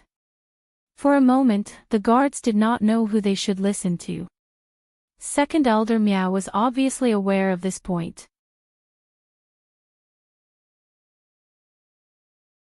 Chapter 27:41. Second elder Miao's face darkened as he warned in a low voice, "Miao Yi, you are not a descendant recognized by the Miao family. You are allowed to participate in the holy maiden selection only because you have the direct bloodline of the Miao tribe leader. If you cannot pass the holy maiden selection, do you know the consequences? I am not a descendant recognized by the Miao family." Then, that Miao Rongrong who had an illicit affair with her father, is she a descendant recognized by the Miao family? Miao Yi laughed coldly as she retorted rudely. Second Elder Meow's expression turned extremely ugly as he scolded her sternly, "Meow ee. What nonsense are you spouting?" "Second Elder Meow, you know very well whether I am spouting nonsense or not." Meow ee smiled nonchalantly. Second Elder Meow did not expect this. This little girl who usually looked so obedient and harmless. How could she become so sharp-tongued? Could it be that her usual obedience was just an illusion? That her usual obedience was just an illusion? And now, was this her true face? This thought sent chills down Second Elder Meow's spine. If it was really, as he had guessed, then this Meow-ee was definitely not a good person.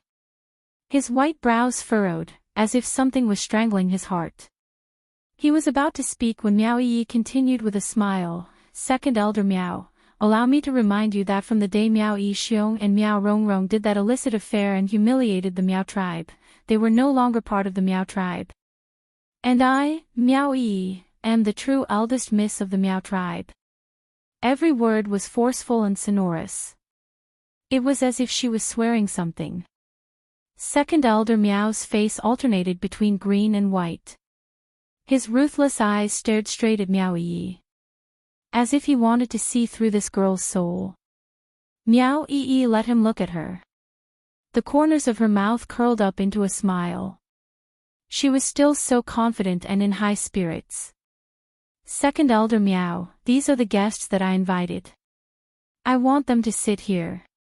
Do you have any objections?" Second Elder Meow stepped back, his gaze darting towards Yan Zhenfei. "Meow-ee.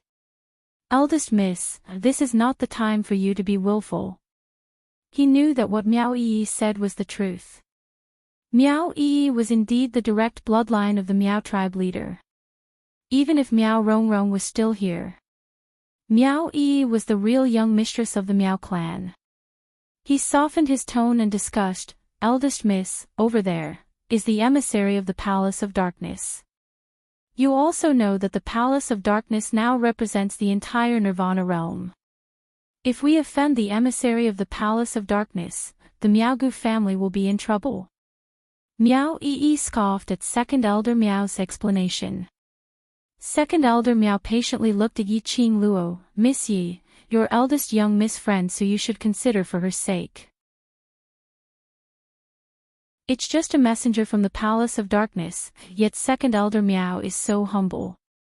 Those who don't know, would think that your Meow tribe has fallen to the point where you have to curry favor with everyone you see."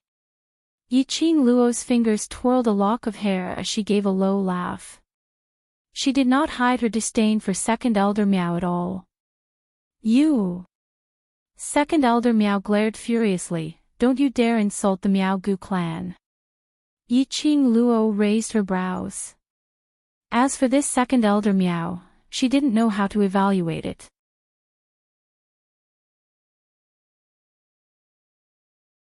Chapter 2742. For the Meowgu family. He, the dignified Elder Meow, was willing to lower his head. But, in order to curry favor with others, he treated the invited guests rudely. Yi-Ching Luo despised this kind of behavior. She leaned her little head on Mo Xian's arm and yawned lazily. She then continued, "Second Elder Meow, if Miss Yen wishes to sit in our row, then let her come over to discuss it herself. Otherwise, there's no need for discussion."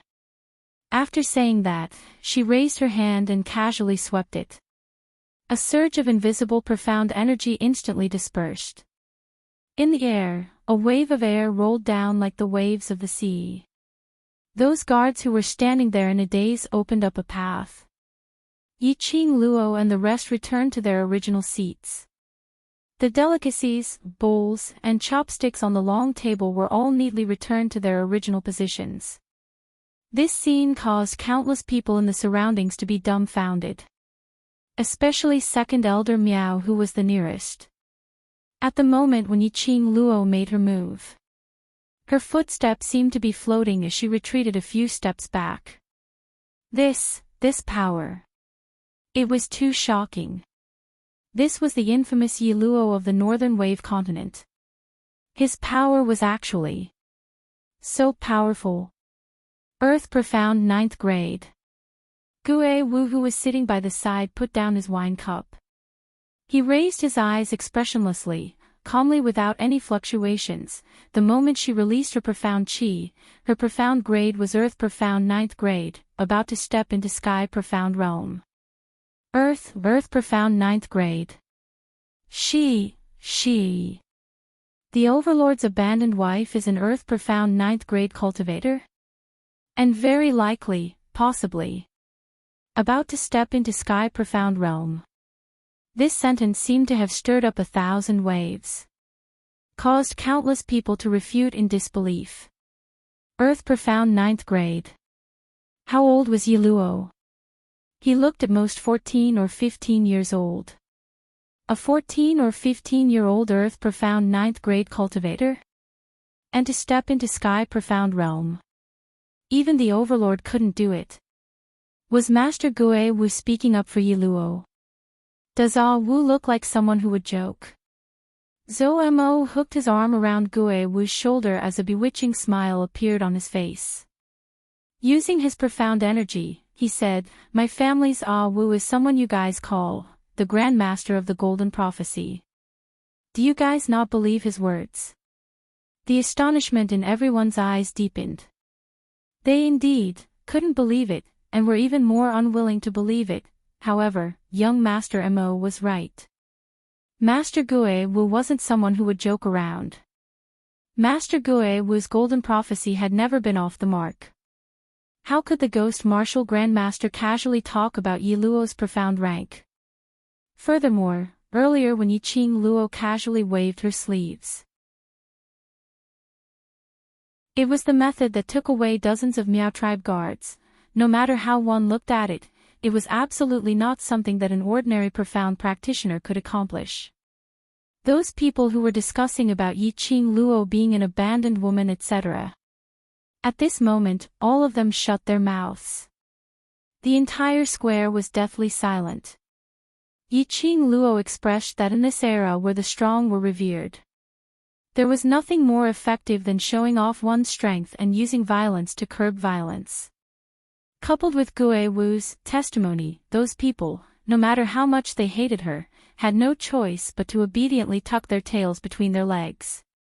Yi Qing Luo's move. Second Elder Miao was also stunned. Earth Profound 9th grade cultivators were terrifying. At 14 or 15 years old, their profound rank had already reached Earth Profound 9th grade. Those who were about to step into Sky Profound realm were even more terrifying. If Yi Luo was allowed to continue growing like this in the future, wouldn't it mean that he would really surpass the Overlord? Second Elder Miao cautiously turned his eyes sideways as he looked towards Yan Zhenfei's direction.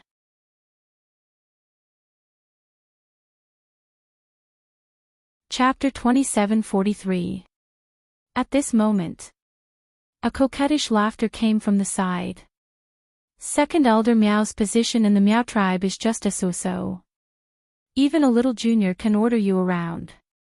Then, a coquettish figure walked over. She had a curvaceous figure and a waist as slender as a willow snake. That young and tender face was extremely beautiful, and her eyes were full of seductive charm. It seems that our Lord Messenger has overestimated Second Elder Miao. Second Elder Miao's body stiffened. He looked at that woman with an ugly expression. "Miss May, this is the eldest miss of the Miao tribe, a candidate for the Holy Maiden. If she can become the Holy Maiden, her position will naturally be higher than mine."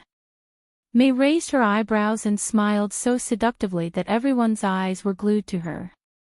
"But now, she is not the Holy Maiden, is she?" As soon as May finished speaking, Miao Yi's gaze fell on May. Miao Yi's lips curled into a distant but polite smile. "Even if I am not the Holy Maiden of the Miao tribe now, I am still much nobler than a dog like you. After all, I am the eldest miss of the Miao tribe." "You!" May was enraged by Miao Yi's rebuke. "You dare to scold me. She raised her hand and slapped Miao Yi's face. Mei was extremely fast. In the blink of an eye, Miao Yi did not even have time to react. He could only feel a sharp gust of cold wind falling on his face. Paw! A crisp sound of a slap. Everyone could only see an afterimage flying backward at high speed. Soon after, it heavily smashed into a drum on a high platform not far away. Rumble, the wooden high platform and drum shattered with a loud bang. Dust and smoke billowed everywhere. Wood splinters flew everywhere. That figure fell on the broken wood, crying out in pain. Around them, sounds of people sucking in cold breaths sounded out. Good hit. A little bitch like her who doesn't have any ability but still wants to use her status to speak rudely deserves to be hit. Sun Yutong, Yan Zhenfei and the other guards of the Palace of Darkness also walked over. As soon as Sun Yutong's voice fell, he then heard the sweet laughter of a young girl. Miss Sun is right, he does deserve to be beaten. This voice, Sun Yutong's expression froze. His eyes quickly looked in the direction of the laughter. After the profound chi dispersed, a young girl dressed in red looked at her with a light smile. And standing behind that girl was none other than Miao Yi, who had been slapped by Plum just now. No, wasn't Miao Yi sent flying by Mei's slap? What about Mei? After the crowd saw Miao Yi behind Yi Qing Luo, he suddenly seemed to understand something. One by one, they quickly turned their eyes to the collapsed high platform and the beating of the drums. When the dust settled, the figure lying on the ground was revealed, trembling non-stop. Her thin and elegant dress hung loosely on her body. It revealed a red undergarment embroidered with peonies. Her fair skin had an obvious curve to it, big and soft. Together with the beauty of the peony, it makes one's blood swell. The eyes of many men in the crowd almost emitted the light of wolves. The ladies' attention naturally wouldn't be on these. They clearly saw that on Mei's delicate and beautiful face, there was a bright red palm print, which was obvious. Yi Qing Luo raised her hand lazily, her slender fingers gently stroked her palm.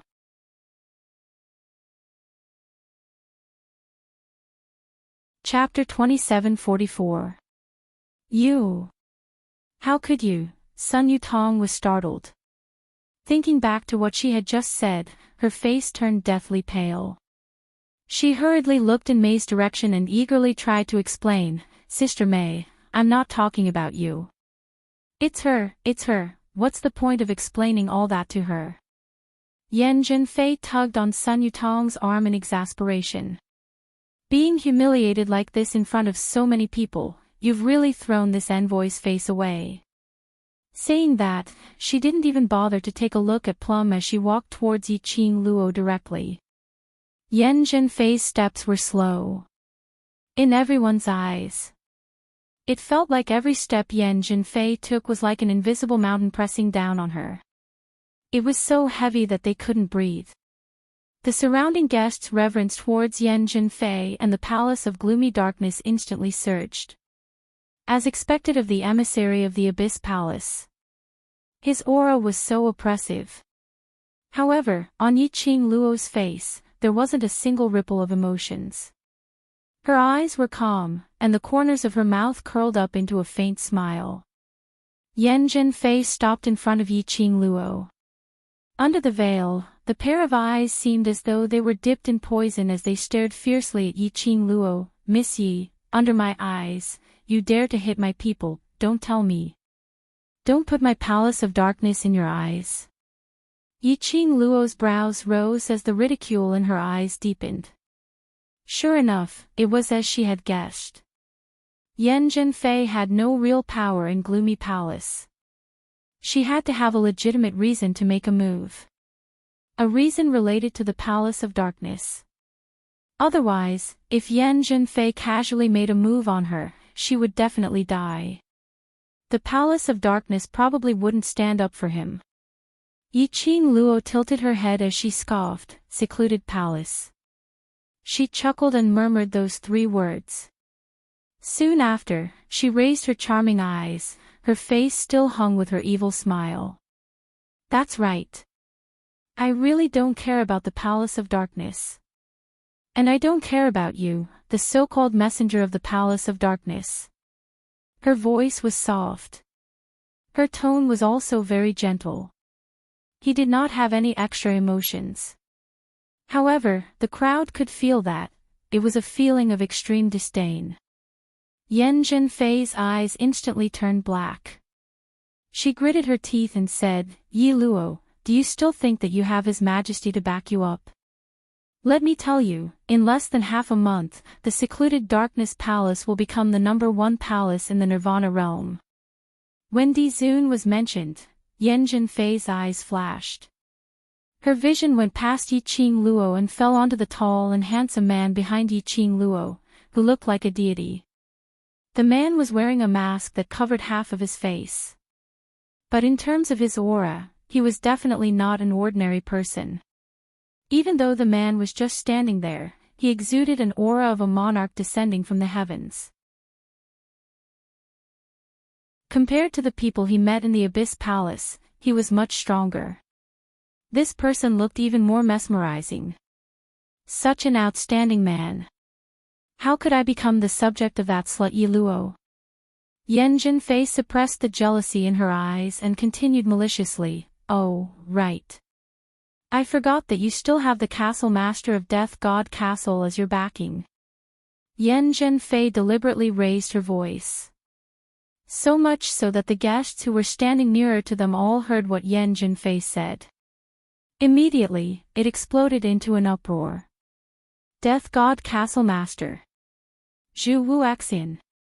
That unapproachable, mysterious and unfathomable Zhu Wuxian. That iceberg-like man was Yi Luo's backing.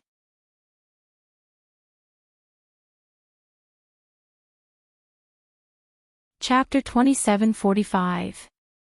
Which meant to say, Yi Luo not only seduced the Overlord, he also hooked up with this mysterious noble man, and even offended Death God Castle's Castle Lord. Every single one of them were characters who could shake the entire Nirvana realm if they stood out. All of them had been hooked up by Yi Luo. This Yi Luo, what ability did he have? To be able to attract so many noble and outstanding men. Everyone's gazes towards Yiqing Luo were filled with shock and disdain. Yan Zhenfei gave a satisfied cold smile. After her face was covered by the veil, only her 2 eyes were revealed and the emotions it revealed were especially obvious. Yan Zhenfei's gaze fell onto Dmo Xian, that young master, you probably don't know what kind of person the lady in front of you is. Before you, she had climbed onto the Overlord's bed.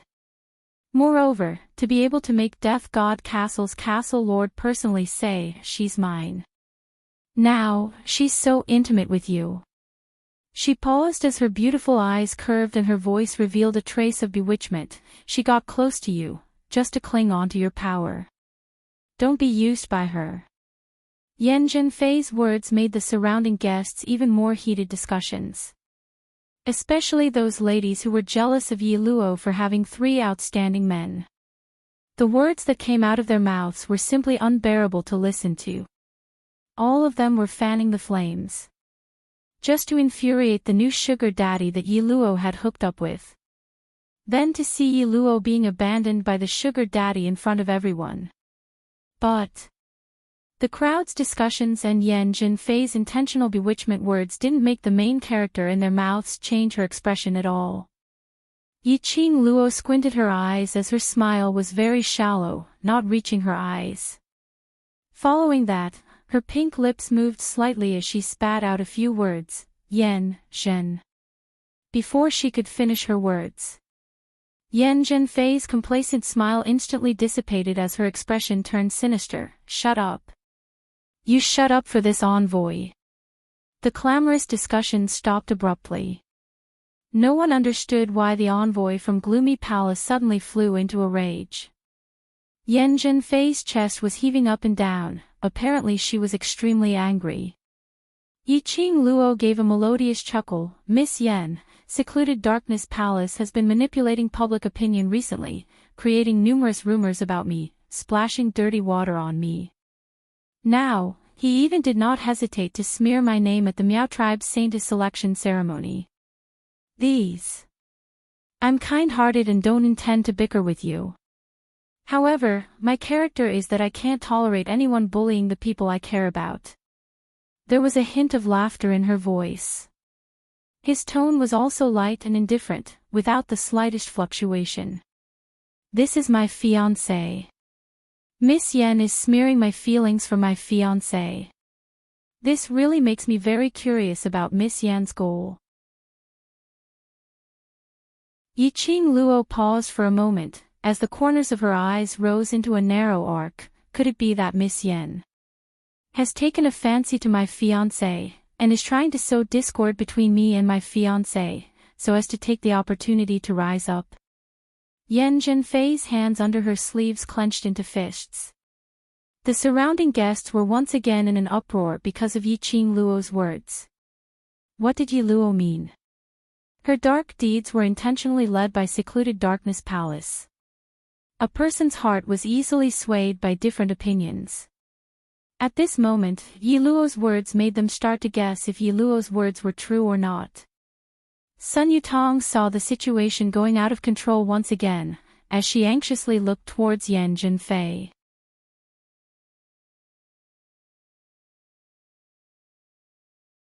Chapter 2746. Sun Yutong was anxious as she clenched her teeth. Yi Luo, what you said is ridiculous. Would the Palace of Darkness target you, to manipulate the rumors and public opinion? Who do you think you are? Immediately following that, she quickly continued, furthermore, why are there so many rumors surrounding you? Isn't it because there's a problem with your character? It's a fact that you've been abandoned by the Overlord.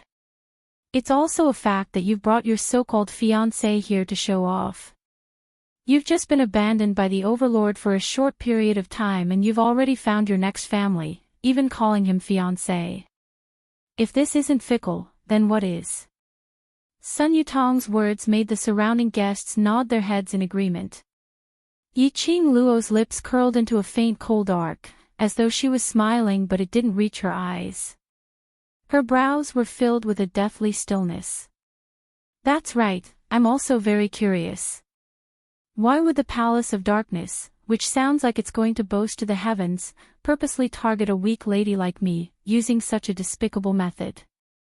Yiqing Luo touched her chin in puzzlement as she raised her eyes to look at Yen Zhenfei. Miss Yen, what do you think? That word, yen, had just left her mouth.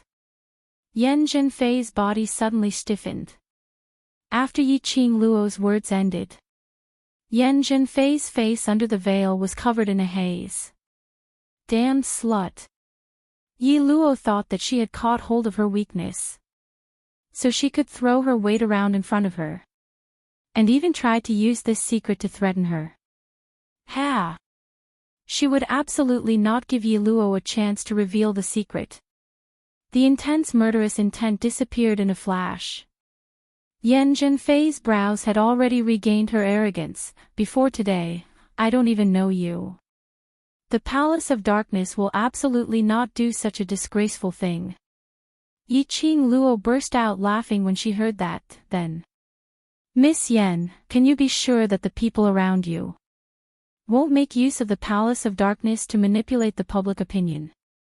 As she was laughing, her gaze fell onto Mei, who was standing up in a sorry state, frantically tidying herself up. Yen Zhenfei's gaze also looked over. Instantly, her face turned slightly pale. Her tightly clenched fingers uncontrollably tightened. Yiqing Luo continued to smile. After all, it's not the first time that Miss Yen has been treated as a puppet, isn't it? Yen Zhenfei trembled with anger. Their conversation wasn't soft at all.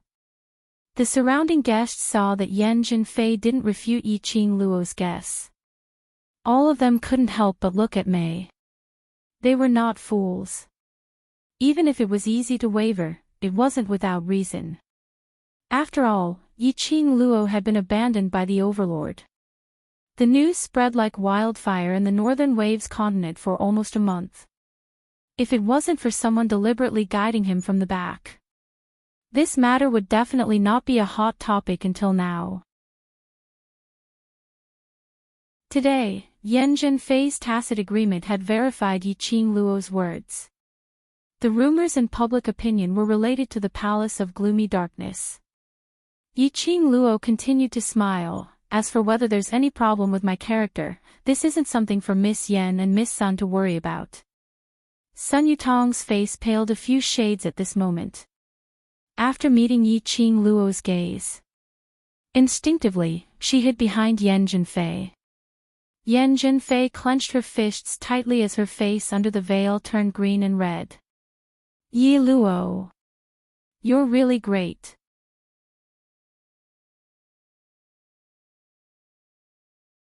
Chapter 2747. Bang! Yiqing Luo suddenly moved and her figure was already standing in front of Yan Zhenfei. She grabbed Yan Zhenfei's wrist. It was extremely fast. It was so fast that no one could see it clearly. Yiqing Luo had already pulled Yan Zhenfei and pressed her behind, onto the flagpole which represented the Miao tribe. Yiqing Luo's eyes were filled with malice as she lowered her body, as though she would pinch Yan Zhenfei to death in the next moment. Yan Zhenfei, you'd better dispel this thought. If you dare to touch them, your good days will come to an end. Yiqing Luo's voice was very low. Only the two of them could hear it. Yan Zhenfei was frightened, her lips trembling. She didn't want to admit her fear of Yi Luo. But he couldn't deny it. Just now, Yi Luo's voice sounded like an Azura from the depths of hell. At this moment, Yan Zhenfei was stunned. In her mind, Yiqing Luo's devastatingly beautiful face appeared, facing her, revealing a bloodthirsty cold smile. Yan Zhenfei's heart trembled. His body could not stop trembling. Ever since he became the emissary of the Palace of Darkness. It had been a long time since Yan Zhenfei had felt so helpless and terrified. She pursed her lips unwillingly as her back leaned against that flagpole which wasn't considered thick. Being suppressed by Yiqing Luo, that flagpole was almost embedded into her flesh. It hurt against her back. Do you understand? That enchanting voice drifted into his ears again. Yan Zhenfei's lips trembled and she was about to agree. Out of the corner of his eye, he glanced around at the countless onlookers. He swallowed the words of begging for mercy that were at the tip of his tongue. Originally, Yan Zhenfei was thinking of borrowing the power of public opinion, using her identity as the Palace of Darkness's envoy, to give Yiqing Luo a show of strength. At least he could take revenge for the grievances he had suffered in Yiqing Luo's hands. All the guests here wanted to build a relationship with her Palace of Darkness. As long as she asked. These guests would definitely make Yi Luo and the others feel suffocated. In the end, he retreated in defeat. Everything had clearly been set up. But now, she was stuck between a rock and a hard place. He couldn't just beg for mercy like this. He could not allow himself to be overwhelmed by Yi Luo's aura. She was the emissary of the Palace of Gloom. She represented the image of the gloomy palace. If she retreated, Umbra Palace would become a laughingstock. The Palace of Darkness would definitely not let her off so easily. Thinking of such a harem, Yan Zhenfei held her breath. No matter how afraid she was of Yi Luo, she couldn't compare to the terror of Gloomy Palace. She suppressed the fear in her heart and tried her best to look calm. Yi Luo, do you care about those people that much? Don't tell me you don't know. That group of people are the dogs raised by the main character, Yiqing Luo. Nate, Qing, Luo. This name was not unfamiliar to the surrounding guests. After all, it was related to Yiqing Luo's deeds. The news had already spread throughout the streets and alleys of the Nirvana realm. Everyone was in an uproar. What did this have to do with Yi Qing Luo? Following that, he heard Yan Zhenfei's ridiculing voice ringing. Have you imitated Yi Qing Luo for too long that you're too immersed in your character? Now even Yi Qing Luo's dog also wants to learn from Yi Qing Luo, protecting it. Paw! A slap landed on Yan Zhenfei's face. Yi Qing Luo used brute force as the expression on her face was cold and her eyes were filled with a chilly glint. Only scum like you, who likes to be a dog, will think that everyone you meet is a dog.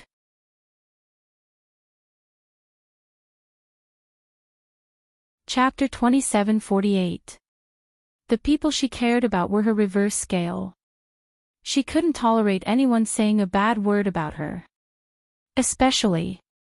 She was comparing her brother to a dog. This slap was thrown with extreme force. Even though Yan Zhenfei was wearing a veil, it wasn't difficult to tell that her face was already red and swollen. You! How dare you! Sun Yutong's eyes widened in shock when she saw that. Someone actually dared to hit Sister Yan.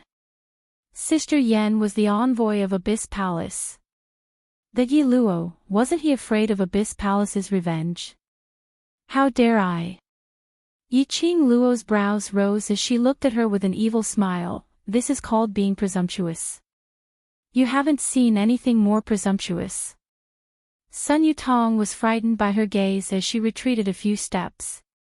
Just at this moment, not knowing when, Mei had already dashed over and pounced towards Yi Qing Luo with all her might. She didn't care about her messy appearance as her entire body pounced towards Yi Qing Luo, who was dragging Yan Zhenfei. Following that, Mei turned her head around and shouted sternly at the row of Abyss Palace's guards behind her, "What are you all still in a daze for? Seeing your own master being humiliated by a little slut, yet you still don't know how to take action." As she was saying that, Mei used her body to separate the distance between Yan Zhenfei and Yi Qing Luo. Following that, she exerted strength as both her hands wrapped tightly towards Yi Qing Luo. Yan Zhenfei took the opportunity to take a step back, retreating out of Yi Qing Luo's attack range. Her body swayed unsteadily. Sun Yutong immediately went up to support her as she asked softly, "Sister Yan, are you all right?" Yan Zhenfei grabbed Sun Yutong's arm tightly as she stabilized her body. Her eyes were gloomy as she didn't take a look at Sun Yutong but stared straight at Yi Qing Luo's direction. Mei's sudden attack was out of Yi Qing Luo's expectations. Yi Qing Luo didn't manage to react in time as she was pounced on by Mei's arms. His entire person was pushed back a few steps. Yi Qing Luo frowned as she raised her hand and locked onto Mei's wrist, trying to pull her away. Mei clenched her teeth tightly as she increased her strength. She continued to shout sternly, "Envoy Yan, quick! Order your guards to attack." Yan Zhenfei was startled. She instinctively looked towards the dozen or so guards wearing black robes with the word, "You," embroidered on their chests and sleeves. She pursed her lips and her eyes flickered. She seemed to understand Plum's meaning and became determined. "You guys, why don't you go and bring that little bitch who doesn't respect the Palace of Darkness out?" The dozen guards shifted their gazes to Yan Zhenfei in unison. Yan Zhenfei's face was stiff as she sneered. "If Gloomy Palace's reputation is damaged, can you bear the responsibility?" The dozen or so guards trembled when they heard this. Following that, he speedily headed towards Yi Qing Luo's direction. A smug sneer flashed across Yan Zhenfei's eyes. The minute those guards struck, Yi Qing Luo felt the surrounding air forming an extremely strong pressure. Her expression changed slightly. Just as he was about to dodge the incoming pressure, a voice suddenly rang out. His waist was tightly wrapped by Mei's hands. "Let go!" Yi Qing Luo's slender brows creased as she forcefully tried to pry Mei's hands away. Mei's beautiful and charming face had already become distorted. Her voice was hoarse as she couldn't help but laugh coldly. "Yi Luo, as long as I capture you, I still have a chance. You absolutely cannot snatch away what belongs to me."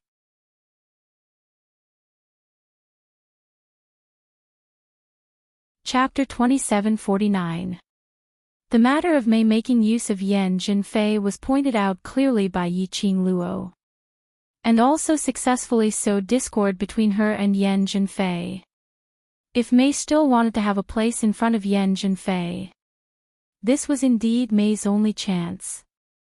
Risking her life, using her own body, to save Yan Zhenfei.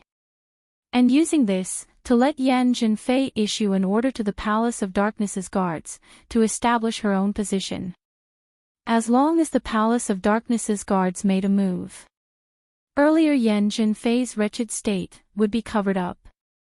Everyone would only remember Palace of Darkness's power and power. She had to admit that this young lady called Mei was rather intelligent.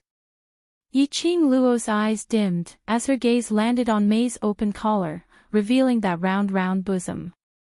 The smile on her lips turned colder by several degrees. "Miss Mei, I don't know how to have tender and protective feelings for the fairer sex." Her voice was like a demonic charm, making one aghast. Mei's heart suddenly constricted fiercely, only to hear a "kacha" sound of bones breaking. Mei's expression instantly turned ghastly pale. The hands which were on Yiqing Luo's body drooped down weakly. At the same time, Yiqing Luo raised her leg as she kicked Mei's abdomen fiercely. Mei's body flew towards the direction where the guards came from. Those 10 over guards were swift, and their abilities were unfathomable. Just at the instant when Mei leapt away, 10 over figures turned into numerous remnant images. Naked eyes were unable to capture them. Those 10 over guards had already appeared around Yiqing Luo, wrapping Yiqing Luo within. And that Mei who originally flew towards the guards directly rolled onto the ground. "Sister Mei." Sun Yutong saw Mei rolling several times on the ground, as she cried out involuntarily. She was about to walk towards Mei's direction. But she thought of something, as her footsteps paused slightly, as she hesitated. Yan Zhenfei shot a glance at Mei, as her eyes dimmed, as an unknown emotion surged. "You, go over." Sun Yutong's eyes shone, as she speedily jogged towards Mei. Mei's internal organs felt a tearing pain from the fall. Large mouthfuls of blood gushed out from her mouth. But her hands were broken by Yiqing Luo, and the slightest movement would cause a heart-wrenching pain. "Sister Mei." Sun Yutong immediately squatted down beside her and fed the pill in her hand into Mei's mouth. Plum's eyes were lifeless and unfocused. After a long while, he finally saw Sun Yutong clearly. A glimmer of light gradually appeared in her eyes. His body was also trembling slightly. Her lips moved as she silently spat out a few words. "Why, Messenger Yen? Forgive me, Sister Mei, don't talk. Take a rest first." Sun Yutong carefully supported Mei's head and said in a low voice, "Big Sister Yen allowed me to come and bring you medicine." The light in Mei's eyes grew brighter. She wanted to laugh, but she couldn't muster up any strength. Little by little, her heart felt at ease. Fortunately, she succeeded. As long as he could stand firmly by Yan Feifei's side, she would definitely be able to climb over Yan Feifei's head with her own abilities. For his own future. In order to take back what belonged to her, she had to stay calm. The Sacred Maiden Grand Ceremony's public square had mysteriously turned into a battlefield. However, the surrounding crowd didn't dare to open their mouths to stop her.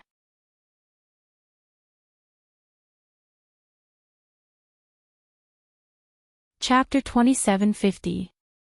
Second, what should we do? Fourth Elder Miao looked at Elder Miao, anxiously. Second Elder Miao's expression was solemn as he shook his head. "No one can stop the people from the Palace of Darkness from attacking. Are we just going to let them hit us?" Fourth Elder Miao frowned. "If they continue to fight, not only will they scare the guests who are rushing over, it will also delay the Saint's selection. The Palace of Darkness. Second Elder Meow's gaze fell on the young lady who was surrounded by a dozen guards. We can't stop them.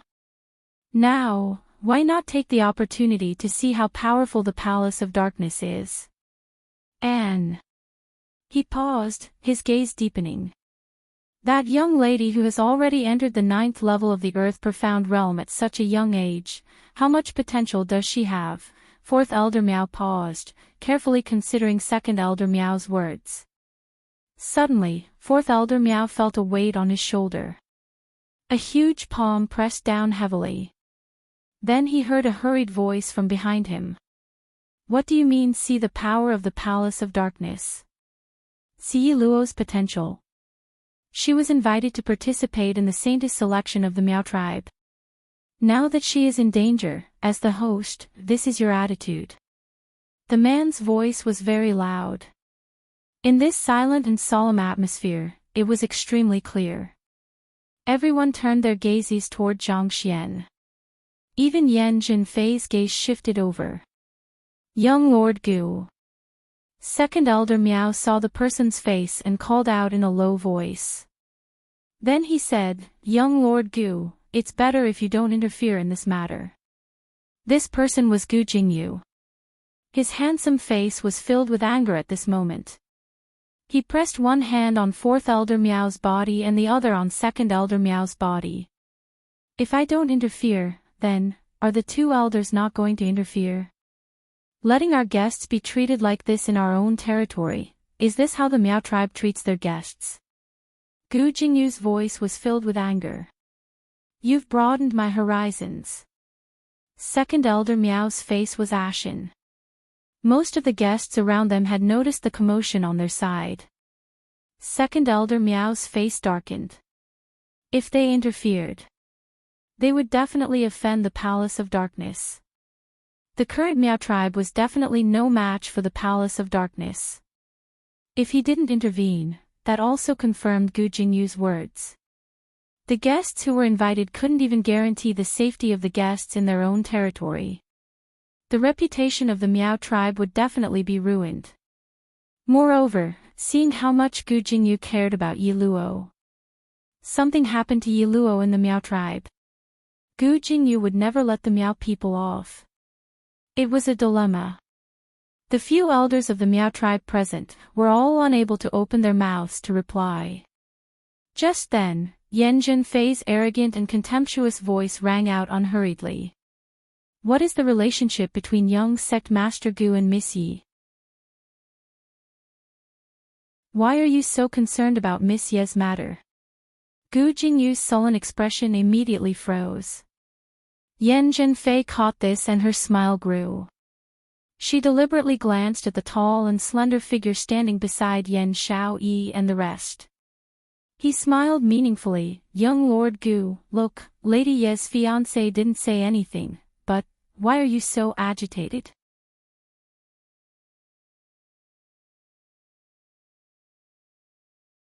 Chapter 2751. You! What nonsense are you sprouting? Gu Jingyu's face instantly flushed red.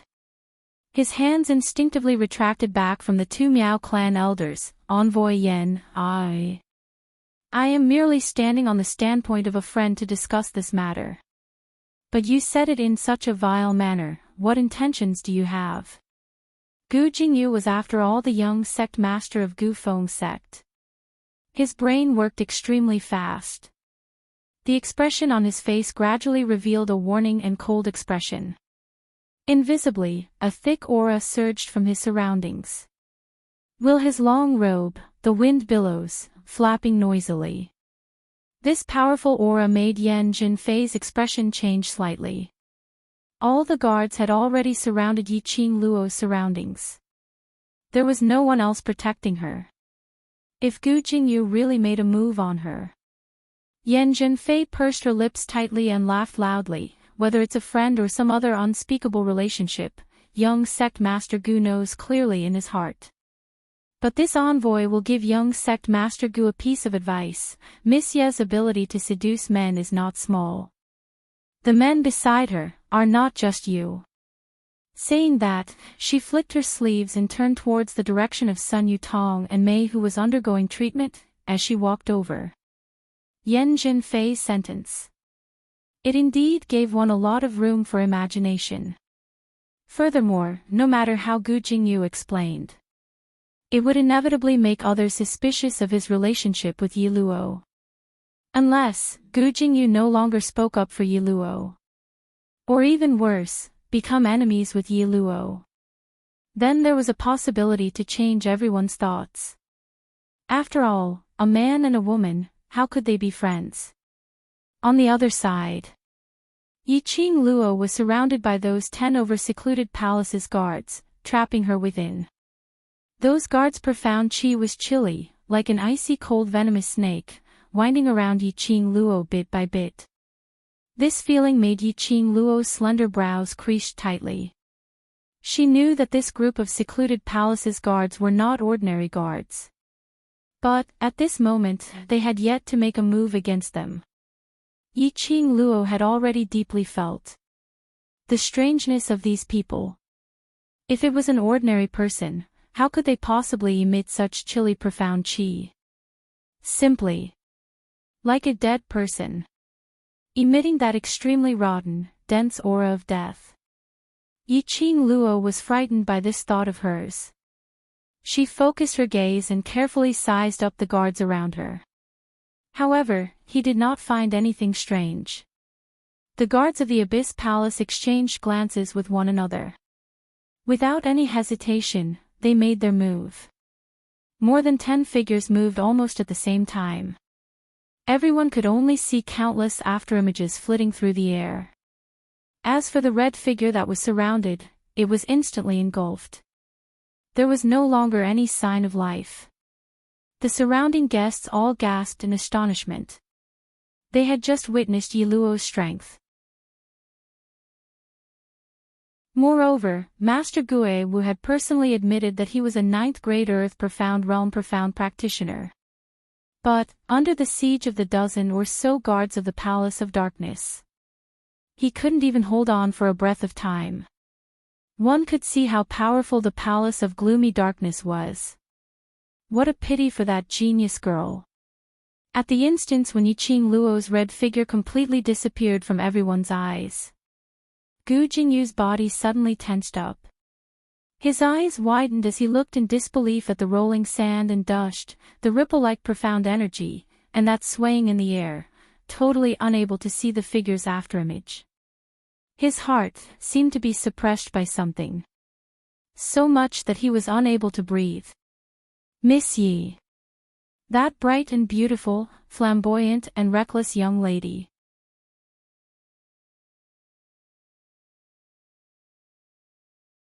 Chapter 2752. Gu Jingyu's body stiffened bit by bit.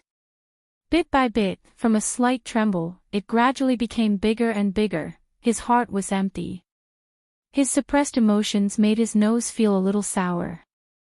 Boundless anger surged from his chest. At this moment, his mind was completely blank. His mind was filled with Yi Luo's smile and frown.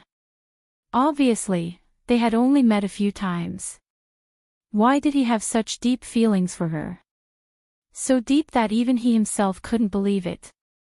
It was as though his thoughts were controlling his body. Gu Jingyu strode towards Dmo Xian's direction. He grabbed Dmo Xian's sleeve, baring his teeth and glaring at him. His entire face was contorted in anger. His eyes were red and the gentleness was long gone. Aren't you Yi Luo's fiancé? Why didn't you save her? Why didn't you stop him? Gu Jingyu's sudden action made the surrounding guests believe in Yen Jinfei's words. Yen Xiaoyi heard the surrounding guests' discussion. She frowned and was about to step forward to stop Gu Jingyu. The tall and slender man gently flicked the sleeve of his robe that was being pulled. In an instant, an invisible pressure came pouring down. The air around him seemed to be rioting at this moment. Gu Jingyu's hand had just touched Dmo Xian. But it was pushed away by this invisible wave. Gu Jingyu staggered for a while and almost fell to the ground. He didn't hurry to steady himself but continued to stare at Dmo Xian with bloodshot eyes. His voice was hoarse. "You're not fit to be Yi Luo's fiancé. If it's me, I won't bear to let her suffer any harm." Young sect master Gu. Yan Xiaoyi's face turned pale when she heard Gu Jingyu's words. She quickly berated him sternly. "Young sect master Gu, please conduct yourself with dignity. Luo and young sect master Gu are not related at all. Don't tell me you're trying to take the opportunity to ruin Luo's reputation by saying such misleading words." Gu Jingyu's eyes lit up for a moment. He stared blankly for a moment and lowered his eyes as he spoke in a hoarse voice. "I'm just feeling indignant for Yi Luo." The square was deathly silent. The guests even stopped talking. What if young sect master Gu and Miss Yi didn't have an affair? They wouldn't believe it even if they were beaten to death. Anyone with a discerning eye could tell. Young sect master Gu's feelings for Miss Yi were very deep. Looks like emissary Yan was right. Yi Luo was a promiscuous woman who could sleep with any man. Every outstanding man wanted to get close to her and become her backer. The reactions of the guests and the red figure that disappeared among the guards of the Palace of Darkness. This caused the smile on Yan Jinfei's face to deepen. Although she was smiling, her eyes were terrifyingly sinister. He could almost see her distorted facial features under the veil. Damn little slut, a counterfeit dared to strut around in front of her, the emissary of the Palace of Darkness. And he even tried to threaten her with her weakness. Now, she wanted to see if that fake still had any life left to threaten her. Everyone in the world who knew her identity deserved to die. All of them must die. Now, a fake had died. Next was Yan Xiaoyi, her dear sister. Yan Jinfei had already constructed a beautiful picture of the future in her mind. Just when everyone thought that the dust had settled, a voice suddenly rang out from the crowd. Suddenly, a deep, low, and hoarse voice rang out clearly in this silent atmosphere.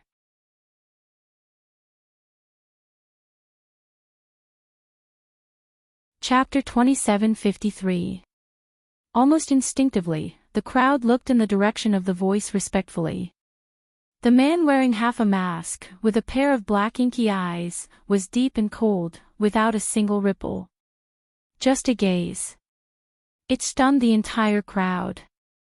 This was the aura of a real strong man.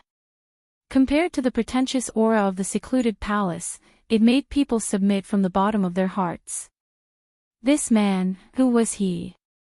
Countless people's hearts raised this doubt. Yan Jinfei on the other side, also had her eyes glued on Dmo Xian. In her eyes, there was an unconcealable yearning. Such a noble and powerful man. Only he could be worthy of her. This man was hers. Was hers. It could be said that all the ladies present had the same thought in their minds. They wanted to take him for themselves. But they also felt that he was sacred and noble, unattainable.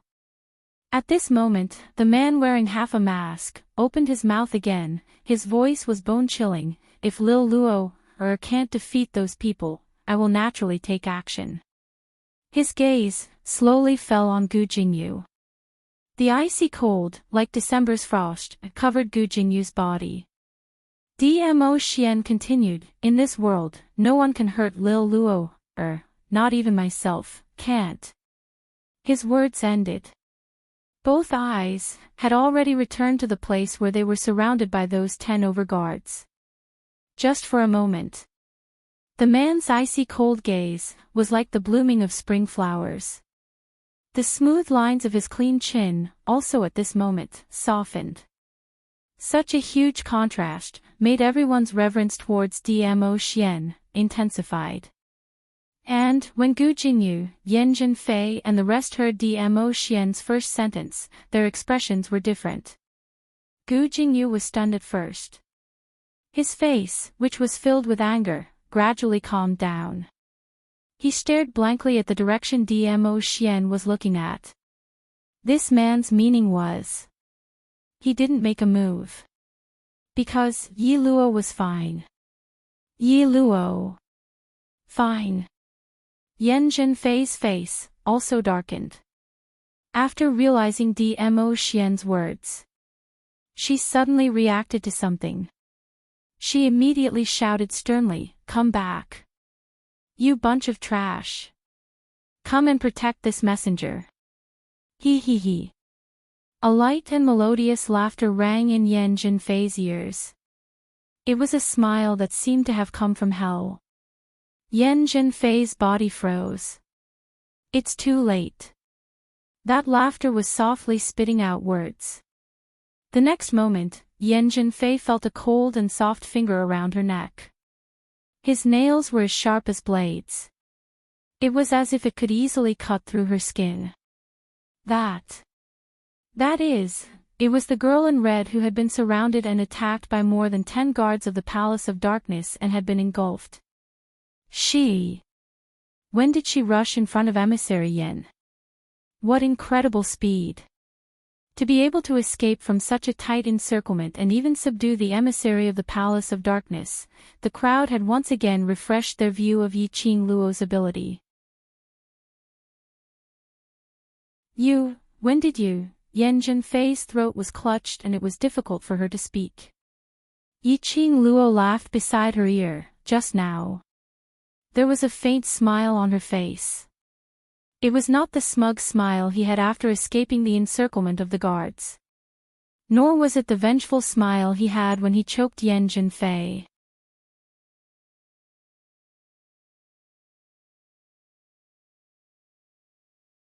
Chapter 2754. The dozen or so guards were also stunned at this moment. They turned their heads in unison and looked at Yan Zhenfei, whose neck was being strangled. There was no expression on their faces, but they didn't continue to attack. They lined up in a row, facing Yi Luo's direction. They were like a dozen puppets, waiting for the final order. Yan Zhenfei was so frightened by Yi Luo that her entire body was trembling. A suffocating pain came from her neck, causing her to be filled with the desire to live. Save me! Save me! 10 overguards stood at their original spots. Yi Luo squinted her eyes as her gaze swept past those expressionless faces in front of her. A guess in the bottom of her heart slowly formed. She pursed her lips and moved her fingers slightly on Yan Zhenfei's neck. Following that, her lips curled as a bloodthirsty smile appeared in her eyes. She lowered her head and leaned close to Yan Zhenfei's ear as she whispered softly, "Looks like, as an envoy, you're a failure. You're spouting rubbish." Yan Zhenfei retorted with difficulty, "I'm the envoy of the Palace of Darkness. You kill me. If you kill me, they will not let you off." Yi Luo's brows rose as she was interested. "Then, why don't we try?" Just nice, she could try her guess. Yi Luo grabbed Yan Zhenfei's neck as she raised her eyes and smiled at the row of guards in front of her. "You people from the Palace of Darkness are merely so. You've been spreading it so mysteriously, even saying that you want to surpass the Imperial Palace. From what I see, you're not even half of the Imperial Palace." There was a hint of laughter in her voice. Following that, she tilted her head and blinked her long eyelashes as she gave an innocent smile, originally, on account that we're old acquaintances. Plus today, it's the Miao Tribe Saintess's selection ceremony. I didn't intend to disgrace you, such a pity. She intentionally paused for a moment. Her voice was mixed with a treacherous chill. "If you don't do it, you won't die. Since Envoy Yen loves to do it, then I'll fulfill your wish. Let you and your Palace of Darkness scram from heaven to hell." Yi Luo didn't intentionally control her volume for the first few sentences. He lowered his voice when he said the last sentence. The cold and deep voice was like a deadly lock, seeping into Yan Zhenfei's heart bit by bit. Almost reflexively, Yan Zhenfei screamed out, her face pale. The surrounding guests were in an uproar again. Could it be that envoy Yen and Yi Luo were old acquaintances?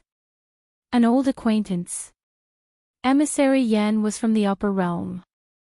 In other words, this Yi Luo was also from the upper realm. No wonder he had such a high cultivation at such a young age. Only those godlike people from the upper realm could be so perverted. After knowing that Yi Luo was from the three upper realms, everyone's attitude immediately changed. Yi Luo was right. From the beginning to the end, it was Yen Feifei who used the power of the Palace of Darkness to show off and threaten Elder Miao, forcing Yi Luo and the others, who were sitting in the first row, to move to the last row. If not for Yen Feifei's provocation, Yen Feifei would not have been kicked to the bench and ended up in this situation. If he didn't do it, he wouldn't die. The new image was very appropriate. Yi Luo. Squatting by the side, the pale-faced Sun Yutong grabbed Mei's robes in fear.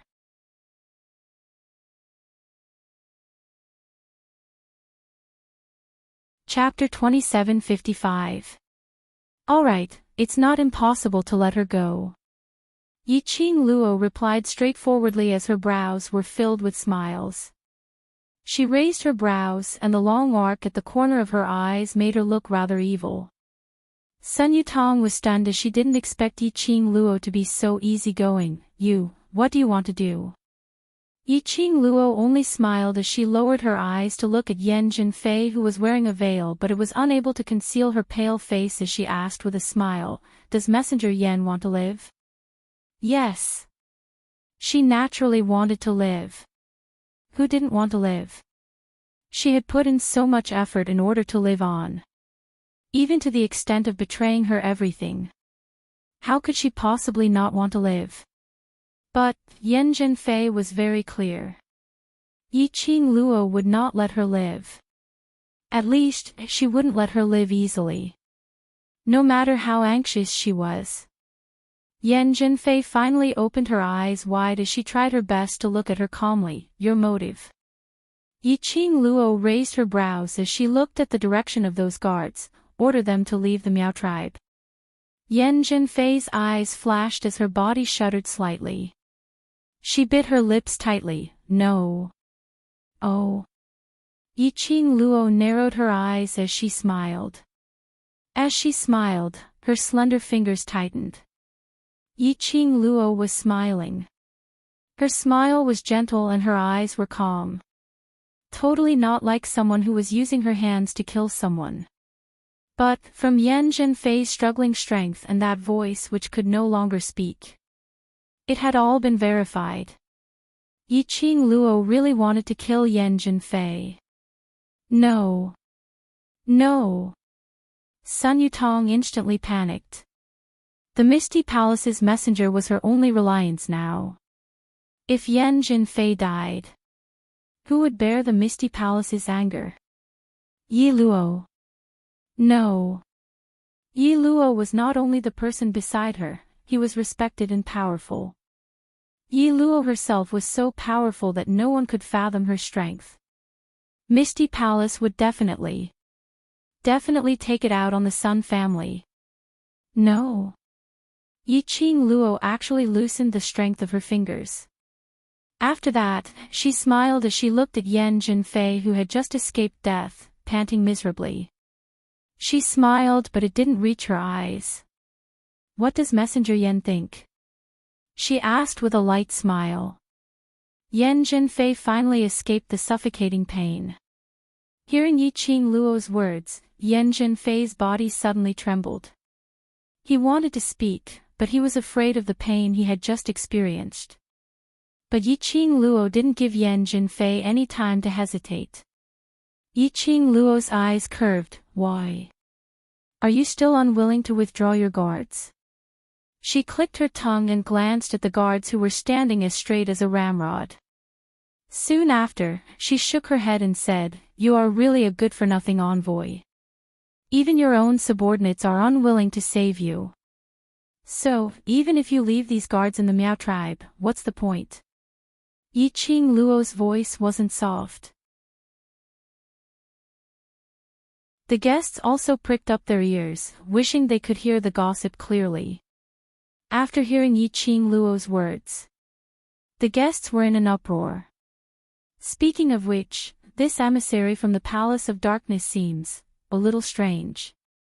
Yes. I feel that the guards of the Palace of Darkness don't care about her life at all. How can a guard ignore his master's life like this? I realized something was wrong a long time ago, but I didn't dare to say it. Didn't you feel it? Right from the start, Messenger Yen couldn't order these guards around. It was until she brought out the reputation of the Palace of Darkness before these guards started to take action. It seemed that only Sun Family's young miss and that young Miss May kept on flattering her. But those guards from the Palace of Darkness totally didn't treat her as their master.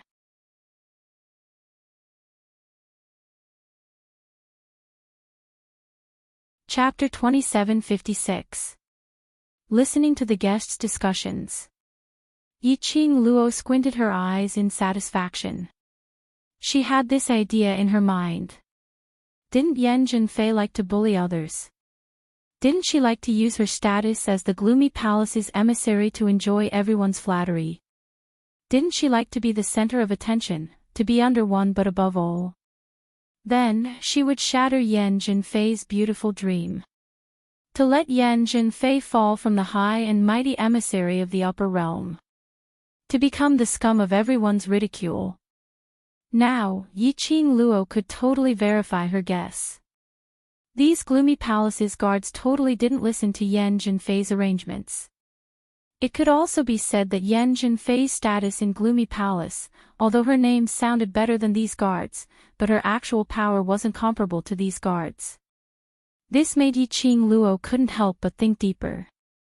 Yan Zhenfei originally followed Wolf Saint technique and left West Continent. Which meant to say, Yan Zhenfei wanted to treat herself as the second Yi Qing Qian. After getting close to Wolf Saint technique, dark forces, together with some other forces, built a Gloomy Palace. Yan Zhenfei was able to become the Gloomy Palace's emissary, swaggering around Nirvana Realm, recruiting cultivators for Nirvana Realm. It must be Wolf Saint technique's doing. However, Yan Zhenfei's actual power was just an undeserved reputation. Could it be further assumed that dark forces in Gloomy Palace only played a pivotal role? Yi Qing Luo's gaze shot towards that side of the guards once again, as her eyes flickered slightly. These guards had some problems. Although, currently, she wasn't sure what was wrong. But she could be sure. These guards were different from ordinary people. If these people were really Gloomy Palace's guards, the power behind this Gloomy Palace was probably hard to deal with. After confirming Yan Zhenfei's status in Gloomy Palace, Yi Qing Luo also didn't have the intention to continue teasing Yan Zhenfei. Yan Zhenfei, you should feel lucky. Today is the day my brother Miao Yi takes part in the Sacred Maiden selection, so it's not suitable to see blood. Yi Qing Luo laughed lightly, as she let go of Yan Zhenfei's neck. Yan Zhenfei's body seemed to have lost all her energy, as she fell limply onto the ground. Big Sister Yan. Sun Yutong was just about to go over. Yi Qing Luo's brows rose as she smiled and blocked her path. What I said is that I won't kill her today, but it doesn't mean that you can bring her away. She didn't want to let the tiger return to the mountain. Although Yan Zhenfei could only be considered a sickly cat at best. But, no matter how sick the cat is, when it came to annoying people, it was quite annoying. Last time in the West Continent, letting Yan Zhenfei escape with the Wolf Saint technique was an accident. This time, Yan Zhenfei took the initiative to deliver herself. A cold intent flashed past Yi Qing Luo's eyes, and following that, she looked towards a certain direction behind her. Xiao Yi, how about I leave this person to you? Yan Xiao Yi, who was called out, suddenly froze. Yan Xiaoyi's gaze landed on the battered woman who was panting heavily on the ground. Her hands gradually clenched into fists. "All right." A word was spat out from her mouth with great force. Yiqing Luo's brows rose as her vision shifted onto Qiao Jin, as she pouted her lips. Qiao Jin understood her meaning as he gently held Yan Xiaoyi's hand and said in a low voice, "I'll bring her over, later Yi will help you trap her in the guarray." Saying that, Qiao Jin walked towards Yiqing Luo. He was about to bend down and lift up the battered woman on the ground. Suddenly, the hair by the side of his face suddenly floated messily.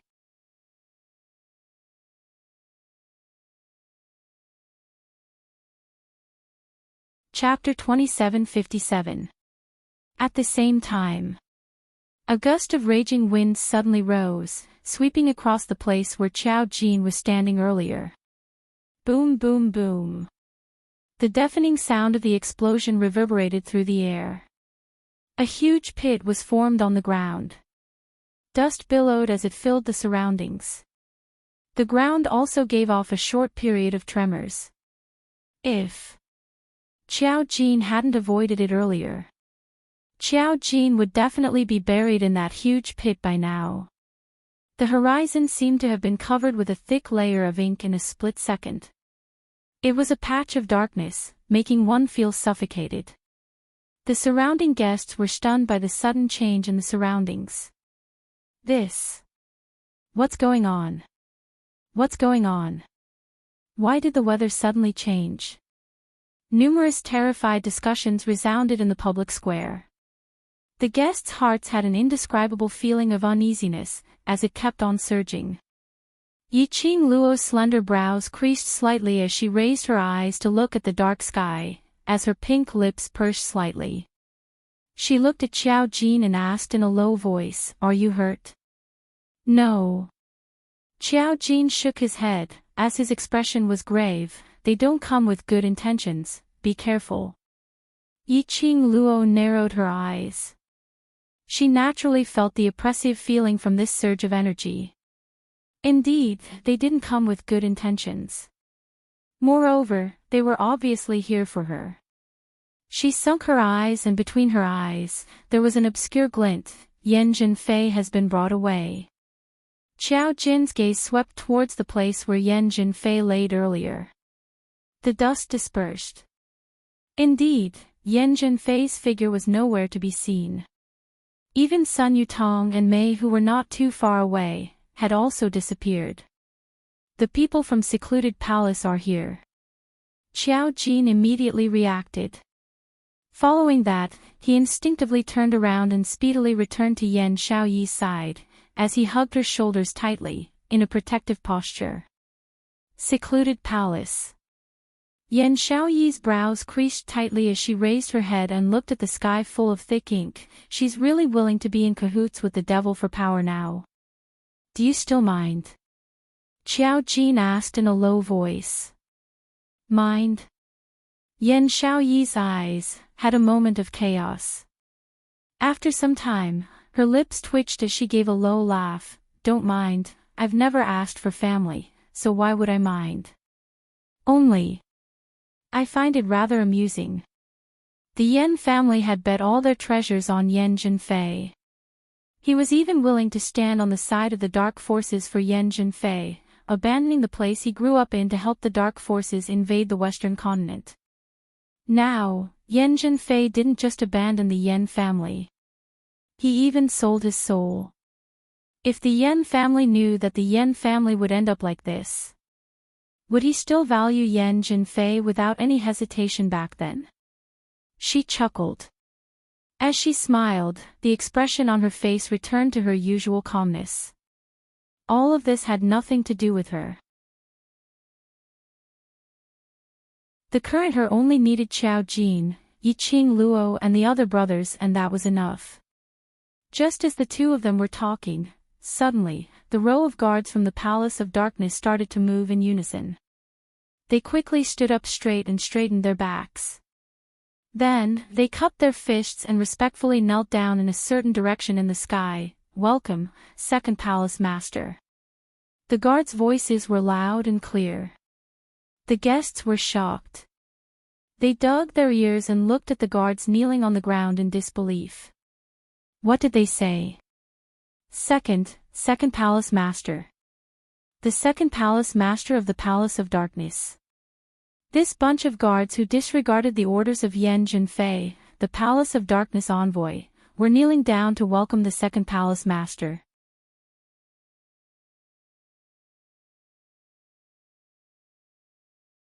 Chapter 2758. The sky was filled with thick ink as the black fog surged. Gradually, a black sedan descended from the sky. Surrounding the sedan were 4 beautiful ladies who looked the same as those Palace of Darkness guards. The black veil floated and the figure in the sedan was faintly discernible. Dong! The sedan landed on the ground and a majestic aura spread out in all directions. It made the atmosphere of the grand ceremony to become extremely solemn and solemn. At this moment, the guests even breathed cautiously. This was the second Palace Lord of Darkness's palace. Everyone was shocked by the second Palace Lord's aura. But Yiqing Luo's focus wasn't on the second Palace Lord at all. She squinted her eyes as she looked at those guards who were kneeling on the ground. These guards' actions were a little too neat. Back then, the Godless Island's 3 evils, because they were triplets, their hearts were linked so they were able to move as one. But these guards, even if they had been trained together since young, it was impossible for them to be able to do it perfectly right. Furthermore, their voices sounded extremely rigid. As compared to Mo Ying's rigid, it was even more stiff. There was an indescribable strange feeling. These guards. It was probably true and they were hiding some secret. I heard that someone in the Miao tribe bullied our Palace of Darkness's envoy. The lady's cold voice had a special vixen feeling. A fair jade-like hand lifted up the black veil of the sedan. Following that, an exquisitely dressed lady dressed in the Palace of Darkness's long robe walked out. The lady was wearing a black veil, revealing only that pair of fox-like eyes, which could captivate one's soul. This woman's temperament was filled with the natural charm of a fox. Totally not on the same level as May's pretentious seductive look. The guests present, even if they were ladies, were captivated by the second Palace Lord of Darkness's beauty. The second Palace Lord walked down the sedan and the beautiful maids behind her went forward to support her. The second Palace Lord's footsteps were elegant and dignified. Her captivating eyes lightly swept past Mei and Yen Jinfei who were lying on the side of the sedan, who heard the Palace of Darkness's envoy. Hu Mei's voice sounded softly. It was just like a normal question. However, everyone knew that it was just an illusion. The more soul-stirringly beautiful a woman was, the more dangerous it was. Especially when it was a beautiful woman with such a powerful aura and such a noble identity, what was even more dangerous was that it couldn't be touched. Under the immense pressure, everyone turned their gazes towards Yiqing Luo in unison. The second Palace Master's enchanting eyes curved into crescents as he followed everyone's gaze and looked over. Their eyes met. The second Palace Master's eyes flickered and he smiled. "Why did you injure our palace's envoy?" The second Palace Lord's voice was very gentle. It was impossible to tell that he was here to seek justice for his envoy at all. Yiqing Luo squinted her eyes as she smiled evilly, legitimate self-defense. The Deputy Palace Master tilted his head and continued to ask with a smile, "So, it was my emissary who made the first move? Is it important who made the first move?" Yiqing Luo had no interest in second Palace Lord's smiling tiger mask. The Deputy Palace Master did not get angry. Instead, he nodded in agreement. "Indeed, it's not important." The two of them spoke one after another. The surrounding guests were all dumbfounded. According to the normal development of the plot, shouldn't they take action directly and fight?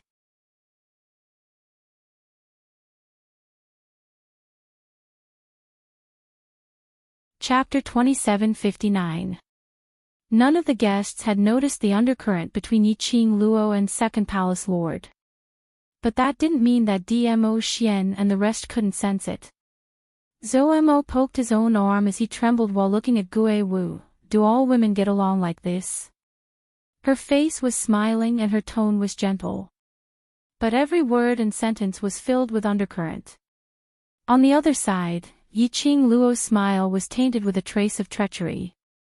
She tilted her head as the smile in her eyes became more and more evil. Since it's not important, why did Second Palace Lord ask?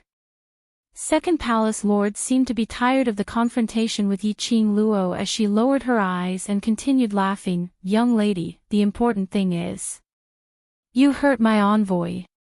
So, what does Second Palace Lord intend to do? Yiqing Luo raised her brows evilly. Second Palace Lord slowly walked towards Yiqing Luo as her actions were elegant and noble. You also know that the reputation of the secluded palace cannot be destroyed. You hurt my envoy and that is challenging the prestige of the secluded palace. If I don't seek justice for the secluded palace's envoy, how would I be able to bear the title of Second Palace Lord? Young lady, do you think what I said is right? I thought that the secluded palace had long lost its reputation. Yiqing Luo didn't have any intention to retreat as she looked at Second Palace Lord who was walking over with a smile. Second Palace Lord brought along an oppressive aura. As though she wanted to envelop Yiqing Luo in her oppressive aura. Yiqing Luo's brows raised slightly as her eyes were calm. After all, your envoy can't even command a guard. Until Yiqing Luo finished her words. Second Palace Lord didn't say a word. She raised her brows in interest as she sized Yiqing Luo up. As though she was surprised about something. This daring young lady was totally unafraid of her oppressive aura. The Second Palace Master's interest was piqued. Her mesmerizing eyes curved even more, and the smile in her voice deepened. Young lady, you're right. That's why I've come all the way here to punish these guards who have no foresight. Second Palace Lord's last word was settled. Faintly, there was a biting cold murderous intent. Following that, there was a burst of horrifying airwave. Bam! The Second Palace Master waved his sleeves. The thick profound energy was as fast as lightning as it charged towards the guards of the Abyss Palace who were kneeling in a row and not moving at all. Dong, dong, dong, several heavy objects fell to the ground. The dozen or so secluded palace guards didn't even have the chance to scream before they died. They fell to the ground one after another. However, the most frightening thing was not the Second Palace Master's ruthless killing. Instead, it was extremely strange. It was so strange that the guests, who were used to seeing killing, all stood up. Some even screamed. When many women saw this scene, they all leaned towards the men beside them, seeking comfort. On the ground, the guards of the Dark Abyss Palace laid motionlessly. There is a kind of creepy feeling. The dozen guards were originally kneeling in a neat row on the ground. At this moment, they were neatly lined up in a row. One by one, they neatly fell to the ground. Be it the posture or the expression, they were all exactly the same, without the slightest deviation. This was only one of the strangest things.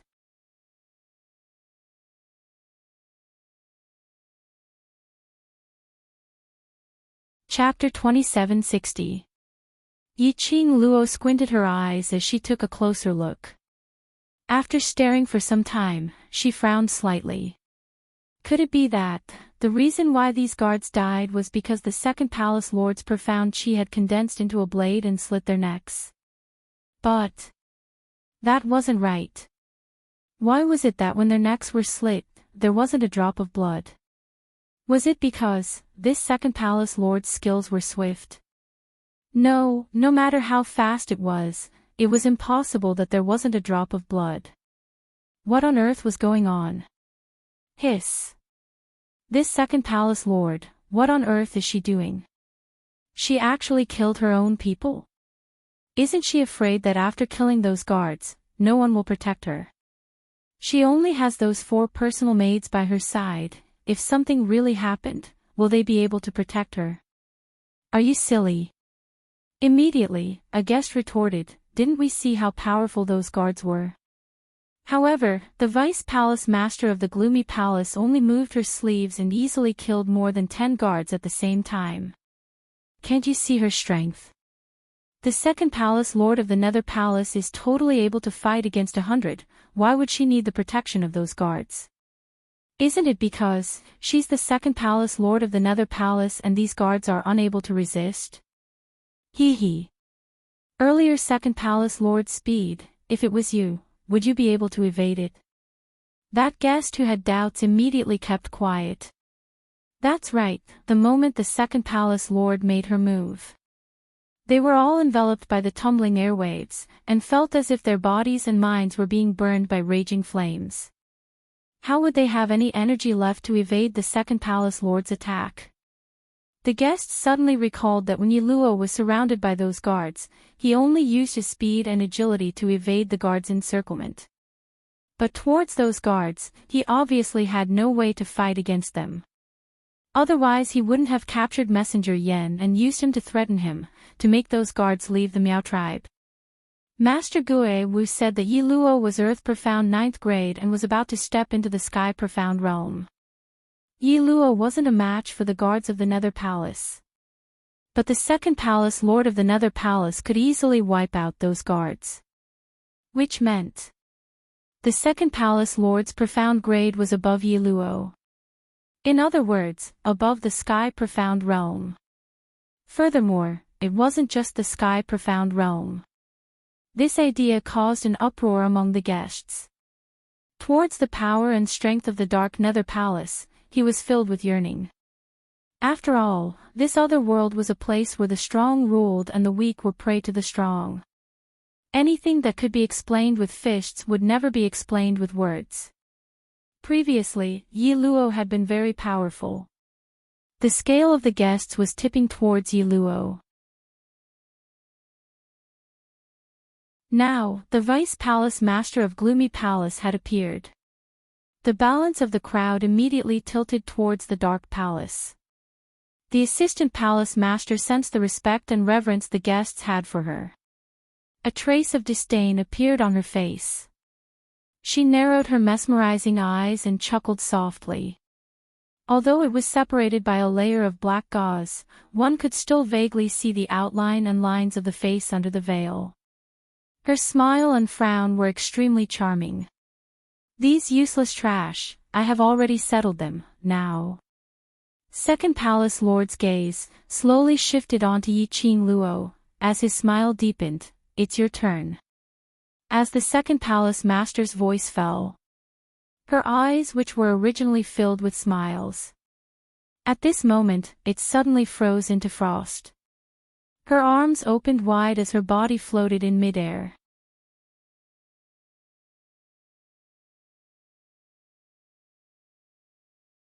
Chapter 2761.